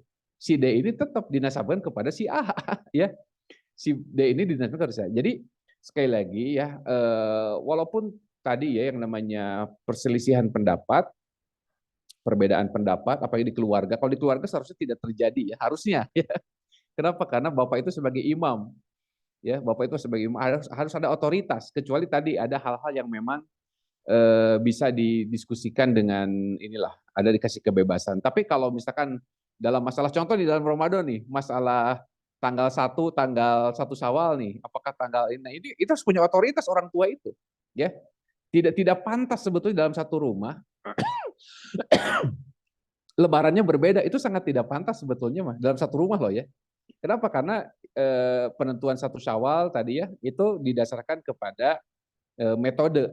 Mana metode yang lebih kuat menurut aturan Nabi SAW, misalkan contoh ya. Nah, ini kita harus mengalah nih ketika kita punya satu pendapat, oh ternyata pendapat saya lemah. Pendapat saya yang lebih kuat itu ini. Nah, itu makanya kalau di rumah harus ada otoritas seperti itu ya, kalau di rumah. Nah, tapi kalau di luaran ya tadi kita harus bisa menerima ya. Kenapa? Karena tadi masing-masing punya pikirannya. Tetapi kita harus tanamkan kepada mereka bahwa pilihan itu di dalam Islam harus berdasarkan ilmu, bukan berdasarkan emosi. Karena saya simpatisan anu, makanya saya milih ini. Saya simpatisan anu, saya nggak bisa, nggak boleh pakai emosi, ya. Semuanya itu akan dimintai pertanggungjawaban. Makanya Imam Bukhari membuat satu kitab bab khusus al ilmu qoblal amal. Ilmu itu harus ada sebelum beramal. Ilmu itu harus ada sebelum bertindak, gitu loh. Jangan sampai kita bertindak serampangan karena dasarnya emosi. Jangan sampai kita bertindak atau memilih sesuatu karena dasarnya emosi, kesamaan, ya primordial dan seterusnya. Padahal dalam Islam harus dengan ilmu. Sama seperti contohlah Rasulullah zaman sahabat pernah mencontohkan siapa yang berhak menjadi pemimpin. Ya, padahal itu terjadi di Madinah. Ya, kalau misalkan mereka primordial, tentu orang Ansor yang harus jadi pemimpin. Ya, tetapi orang Ansor menurunkan egonya. Oh, ternyata dilihat dari fakta dari ini siapa Abu Bakar dan seterusnya. Allah Ta'ala alam. Mungkin jadi panjang bisa hilang rasa tunduhnya nanti. Siap Ustaz. Nuhun Ustaz. Enggak, sama-sama. Baik, selanjutnya ada yang masih mau bertanya? Ada lagi? Boleh, Teh? Boleh. Mangga, Ibu. Assalamualaikum warahmatullahi wabarakatuh. Nama saya Desi Waalaikumsalam. dari Garut. Ini Pak Ustadz mau bertanya terkait pendidikan puasa terhadap anak kecil nih Pak Ustadz. Kebetulan anak saya yang bungsu usianya 4 tahun Pak Ustadz. Iya. Tapi alhamdulillah kalau ikut puasa semangat nih. Alhamdulillah. Sahur, bukanya juga sama Pak Ustadz, sampai maghrib. Cuman terkadang kita terbentur sama ibu-ibu yang lain nih. Iya. Kok kesannya kayak yang kejam gitu sampai maghrib gitu kalau ngedidik anak gitu, untuk berpuasa Pak Ustadz. Padahal anak saya tidak memaksakan, saya menawarkan mau berbuka gitu. Suka bertanya gitu mau minum atau mau makan. Cuman anaknya karena mungkin ya Pak Ustadz di rumah kakak-kakaknya suka bilang nanti aku dapat pahala. Jadi yang kecil ini suka ikut-ikutan. Nanti Uma gimana kalau nggak dapat pahala nih Uma? Kayaknya suka bilang gitu Pak Ustadz. Gimana ya Pak Ustadz menurut Pak Ustadz? Cara saya menyikapi ibu-ibu yang mungkin pendapatnya berbeda dengan saya. Terima kasih Pak Ustadz. Iya, baik Bu ya. Pertama ya, apa yang Ibu ajarkan kepada anak sudah tepat ya, bahwa saum itu milal fajr ilal maghrib ya. Dan jangan diajarkan kepada anak itu, nanti kamu saumnya setengah hari dulu, jangan Bu. Itu pendidikan yang salah. Ya, cuman ketika anak itu lapar, ya, ketika anak itu tidak kuat, maka silakan Ibu kasih pilihan. Ya, silakan kasih pilihan. Oh, kamu sekarang lapar nggak apa-apa, ya karena kamu masih belajar. Tetapi kamu memang harusnya sampai maghrib. Jadi nggak ada istilah belajar saum setengah hari dulu, itu nggak ada sebetulnya, ya. Kasih tahu anak itu sampai maghrib. Ibu sudah tepat itu. Ya, adapun masyarakat ya kadang begitu, ya. Masyarakat itu begitu. Kadang pandangannya berbeda. Padahal banyak kok ya anak-anak yang usia 4 tahun sudah mulai saum, ya. Termasuk saya punya ponakan dulu, anak saya 5 tahun sekarang alhamdulillah sudah mulai full ya tanpa harus diajari gitu. Artinya sudah terbiasa. Kenapa? Karena tadi lingkungan yang membentuk mereka. Ya ketika lihat ibu bapaknya saum, lihat kakak-kakaknya saum, maka anak ini tertarik, termotivasi. Ya, dan semangat aja. Artinya nggak ada masalah kan gitu. Kenapa orang lain mempermasalahkan sementara orang itu nggak tahu kondisi anak kita kan gitu. Makanya ketika kita melakukan atau menentukan satu pilihan dan pilihan itu kita anggap benar, tepat sesuai dengan syariat ya, sebagai sesuai dengan pendidikan Nabi SAW bagaimana mengajarkan anak. Maka ingat kisah Luqman ya. Tidak semua orang itu setuju dengan apa yang kita lakukan. Apalagi tadi ibu kan tidak memaksakan ya. Lempeng weh Bu ya, lempeng weh, biasa weh. Jadi nggak usah ambil pusing ya omongan orang ya, selama anak kita tidak jadi masalah, tidak masalah. Beda Bu kalau di luar negeri ya. Kalau di luar negeri ya, ketika dulu saya tinggal ya di Melbourne itu, ketika bulan puasa itu anak SD, ini anak SD ini ya, artinya usianya sudah di atas 8 tahunan, itu dipermasalahkan oleh gurunya. Ya, oleh sebutnya tuh oleh kepala sekolah, itu dipermasalahkan itu.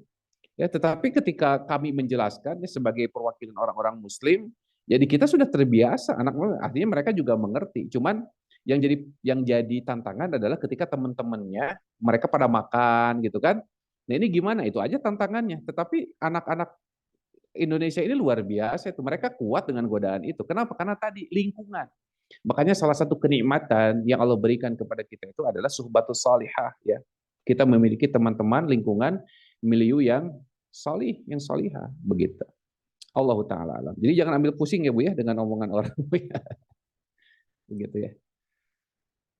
Iya, terima kasih Pak Ustadz. Baik, hatur nuhun Ibu Desi untuk pertanyaannya. Nah, saya ada kuis nih di sela-sela pertanyaan sebelum kita lanjut ke sesi tanya jawab berikutnya. Formatnya nanti di chat boleh ditulis nama, nomor HP, serta jawaban. Ini berkaitan dengan isi kajian dari Ustadz Gun-Gun Syihabuddin ya, Bapak dan Ibu. Pertanyaannya, sebutkan 3 tingkat ketakwaan. Yang tahu boleh langsung isi di chat dengan format yang tadi sudah disebutkan.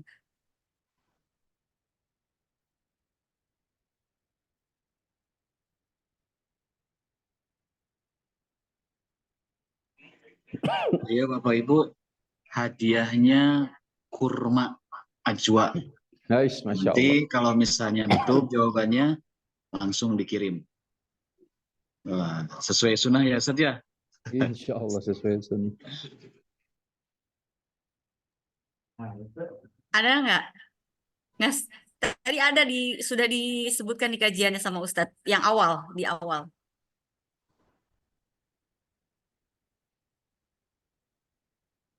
Gak ada yang tahu kayaknya. Renisa itu formatnya jangan lupa sama alamatnya ya. Oh, Biar baik. alamat kirimnya langsung nyampe. Formatnya berarti nama, nomor HP, dan alamat ya Ibu, Bapak. Yang lengkap. Ya, ada nih. Oh, saya ganti pertanyaan aja ya. Berating. Berating kayaknya ya Ustadz ya. Oke, sebutkan rukun umroh. Silahkan, Bapak dan Ibu yang tahu boleh langsung dijawab. Rukun umroh apa saja?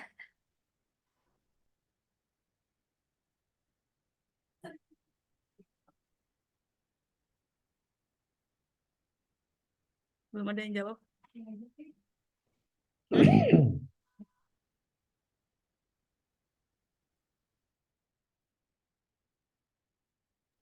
Saya kasih waktu. Oh, ada nih. Dari Asti, ihram, tawaf, sa'i, dan tahalul.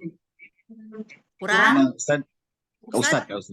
Boleh Mangga dilihat Ustadz yang betul yang mana Ustadz? Mana? Bentar, di mana? Ada di chat Ustadz. Kalau Dari chat di mana? Asti, ihram, tawaf, sa'i, tahalul. Dari Bapak Agus Johara, niat, sya'i, tawaf, tahalul, tartib. Yang pertama teh yang mana itu teh? Ada di atas. Ihram, Ada 3 yang jawab. tawaf, sa'i, tahalul. Ini dua-duanya harusnya mah digabung nih. Ya. Yang mana Ihramnya, nih Ustadz nih? tawaf, sa'i, tahalul, sama tartibnya. Jadi Bu Asti bolehlah, insya Allah ya. Bu Asti. Oh, oke. Alhamdulillah. Ibu Asti, selamat ya. Nanti boleh di chat untuk alamatnya di mana ya. Terima kasih. Alhamdulillah, makasih Ustaz, makasih semuanya. Nuhun Teh Nisa. Sama-sama. Baik, kita lanjut lagi. Masih ada yang ingin ditanyakan? Bapak dan Boleh, Ibu? boleh Teh Nisa? Boleh, Mangga mau bertanya Bu Asti? Ya, ini Ustaz, Assalamualaikum warahmatullahi wabarakatuh. Ini Ustaz, ini ada sedikit yang agak mengganjal gini ya. Kan kalau saya tuh kan di kantor itu, misalnya saya di sela-sela waktu kantor itu sebelum istirahat kan, kalau lagi kosong gitu saya baca Quran gitu kan. Yeah. Cuman saya pernah mendengar salah satu kajian mungkin ya di YouTube gitu, bahwa kalau misalnya seperti itu tuh jadi namanya tuh korupsi waktu gitu. Apakah eh saya korupsi waktu gitu di sela-sela pekerjaan saya gitu atau gimana Ustaz? Jadi takutnya nanti saya berniat untuk beribadah tapi tidak dalam jalurnya gitu Ustaz. Jadi rada ke ini juga sih. Terima kasih Ustaz. Assalamualaikum. Baik, betul ya, betul. Ketika misalkan dalam kesibukan kita banyak deadline, banyak kerjaan, sibuk segala macam, udah gitu kita mengambil waktu untuk sholat duha misalkan, ya. Ini untuk untuk tilawah itu haram hukumnya, ya. Astagfirullah. Iya, ketika kita banyak deadline, banyak kerjaan, banyak ini. Kecuali begini misalkan, ya. Kecuali begini, kita punya atasan, ya. Kemudian kita punya kerjaan, ada deadline, dan ketika kerjaan kita sudah beres, kita punya waktu luang, maka kita minta izin. Ya, kita minta izin ya kepada atasan kita, kepada ini kita, atau misalkan dari awal kita sudah disetujui kalau kerjaan kita beres, ini beres. Kenapa? Karena itu jam kerja. Ya, jam kerja itu untuk mengurusi urusan kerjaan.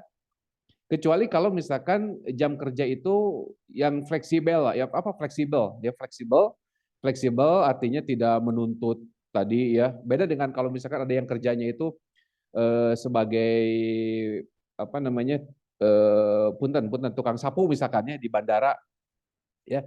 Walaupun dia punya ada waktu luangnya kan, tapi hati-hati ketika menggunakan momentum untuk tadi ya ngambil kesempatan untuk pribadi. Ya itu haram sebetulnya, Mak. Ya. Nah, makanya kita harus pintar-pintar ya ketika tadi misalkan kita mau ngambil kesempatan karena waktu sudah luang ya. Kerjaan kita sudah beres, ini ada waktu senggang nih, kerjaan kita sudah beres, nggak ada lagi yang harus dikerjakan. Ya, maka ini harus dengan kesepakatan gitu. Maka itu insya Allah halal ya. Tetapi kalau kita curi-curi waktu, sekalipun itu untuk ibadah, tetap hukumnya apa? Haram. Ya, kalau curi-curi waktu ya. Makanya ini harus ada izin, harus ada kesepakatan dari atasan kita. Begitu. Betul ya, harus hati-hati kita menggunakan waktu. Ya, kenapa? Karena itu jam kerja kita. Jam kerja kita dibayar untuk bekerja. Ya, kecuali kalau di jam istirahat ya ada kesepakatan gitu. Jadi kalau misalkan ada kesepakatan, kita lagi nggak sibuk, kerjaan kita sudah beres, walaupun belum jam istirahat, kita manfaatkan untuk tilawah sambil menunggu kerjaan berikutnya. Kayak misalkan gini, kalau di kantor ada yang harus verifikasi apa gitu kan melalui kita, ya misalkan dokumennya numpuk, kita verifikasi. Nah selama itu masih berlanjut, maka kita tidak boleh meninggalkan kerjaan kita itu sekalipun untuk tadi tilawah atau untuk sholat duha misalkan, ya. Tetapi kalau misalkan kerjaan kita sudah selesai, kita ngejar target ya, bahkan tercapai sebelum waktunya misalkan ya, kita punya waktu luang, maka ini harus apa? Harus dibicarakan ya supaya jadi halal insya Allah. Begitu. Allah Ta'ala alam. Baik, makasih Ustaz. Baik, terima kasih. Oke, sisa satu pertanyaan lagi ya sebelum kita akhiri sesi kajian hari ini. Masih ada yang mau bertanya? Silahkan. Saya Tenisa. Oke.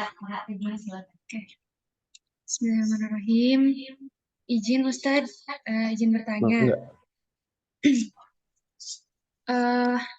Saya kan ingin bertanya tentang kaum zilenial ya, kaum milenial ya Ustadz ya. Nah, bagaimana meningkatkan ketakwaan kaum zilenial yang lebih ke apa ya media sosialnya Ustadz? Karena kan ada kita tuh ketakwaan tadi beribadah, kemudian dalam kehidupan sehari-hari. Nah, yang saya ingin tanyakan di sini bagaimana kita meningkatkan ketakwaan itu dalam bermedia sosial, apalagi kita sebagai kaum zilenial yang harus meningkatkan ketakwaan dan apa ya tidak ikut terjun ke hal-hal yang negatif begitu Ustadz. Itu bagaimana? Terima kasih Ustadz. Iya, jadi tantangan kaum zilenial ini memang berat ya. Karena kan kita berhubungan dengan HP ya, kerja juga dengan HP. Di situ terinstall segala macam aplikasi yang pasti berbau medsos ya, tontonan dan seterusnya. Nah, makanya kenapa Nabi SAW mengatakan hahuna at-taqwa. Kan gini, hahuna at-taqwa. Taqwa itu di sini, taqwa itu di sini. Ya, kita tidak bisa menyamakan orang yang memiliki HP kemudian fungsinya sama ya untuk TikTokan, untuk YouTuber, untuk Instagraman enggak kan. Bisa jadi dia punya Instagram, tapi Instagramnya hanya pilih-pilihan ya, mendengarkan ceramah, kutipan-kutipan kalimat-kalimat baik, bisa aja kan seperti itu.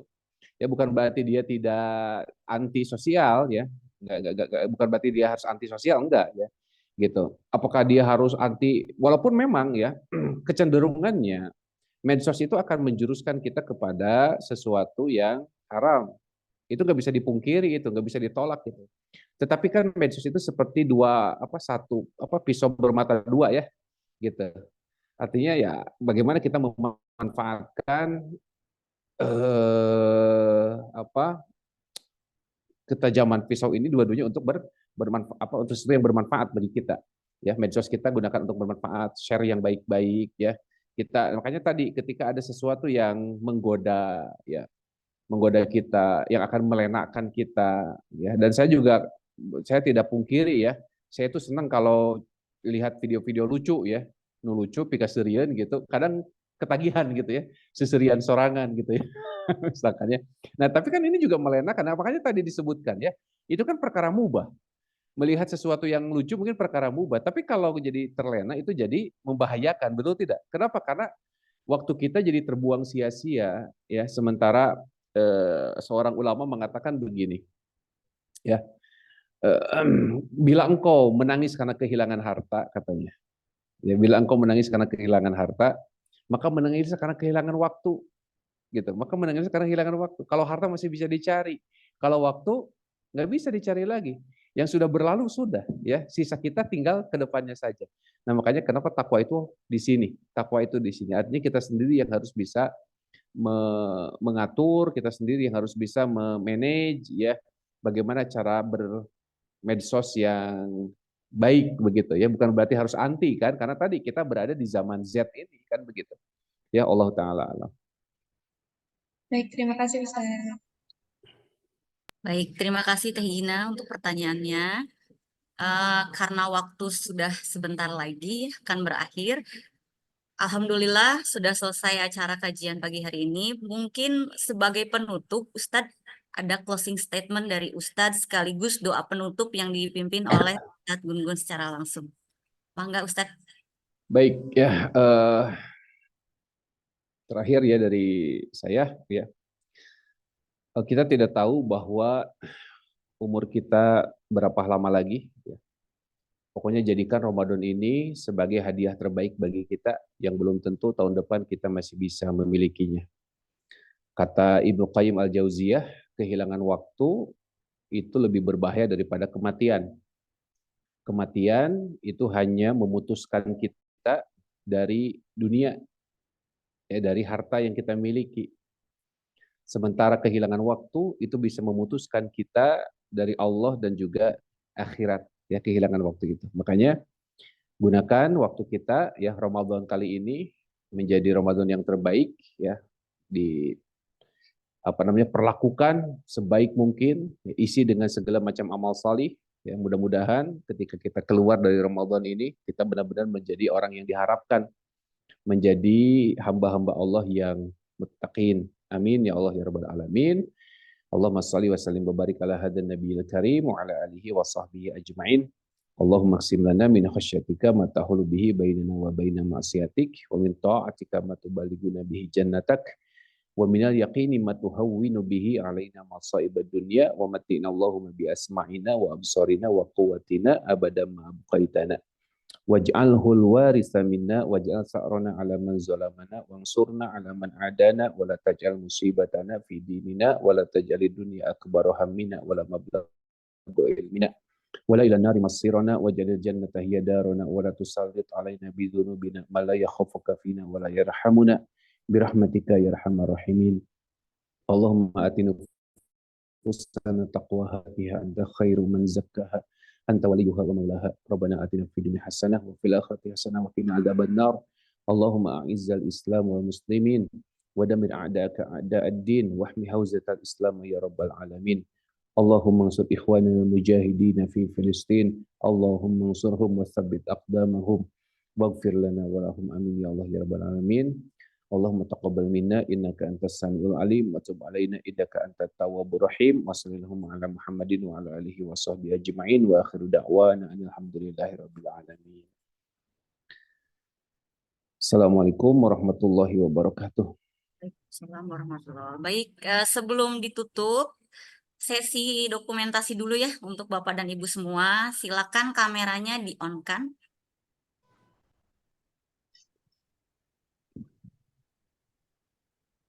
Silakan. Boleh di-on-kan kameranya.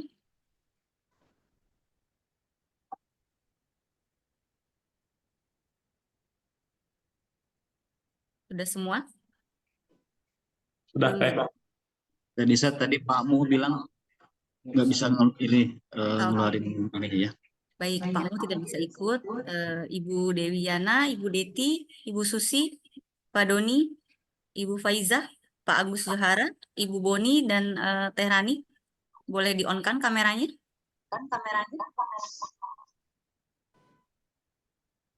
Baik, Ibu Boni sudah, Pak Doni sudah. Ibu Dewi Yana, Ibu Deti. Kang Nur, dibuka Kang Nur.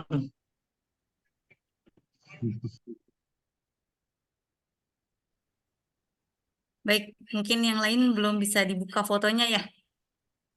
Oke, kita sesi foto bersama ya. Saya hitung mundur. Siap-siap. 3, 2, 1. Sudah? Regina sudah? Baik. Alhamdulillahirabbil alamin. Semua rangkaian acara sudah selesai. Saya ada satu pantun untuk Bapak dan Ibu. Wow, cakep. Tanam belum. bunga, tanam kubis, Cakep. tumbuh subur berlapis-lapis. Cakep. Bukan karena materi habis, namun waktunya sudah menipis. Cakep. Alhamdulillahirabbil alamin. Semua rangkaian kerja sudah selesai. Mari kita tutup dengan membaca hamdalah bersama-sama. Alhamdulillah. Terima kasih kepada Bapak Ibu semua yang sudah meluangkan waktunya. Sampai bertemu lagi di kajian online selanjutnya bersama Mumtaz Tur, Kurma Kajian Fokus Ramadan. Assalamualaikum warahmatullahi wabarakatuh. Waalaikumsalam warahmatullahi wabarakatuh. Atuhun, Sami-sami. Teh Nisa. Sami-sami untuk seluruh jamaah yang sudah hadir. Terima kasih. Assalamualaikum. Waalaikumsalam. Untuk hadiah itu alamat jangan lupa ya. Untuk hadiah nanti boleh dicetkan ya Ibu Asma alamatnya.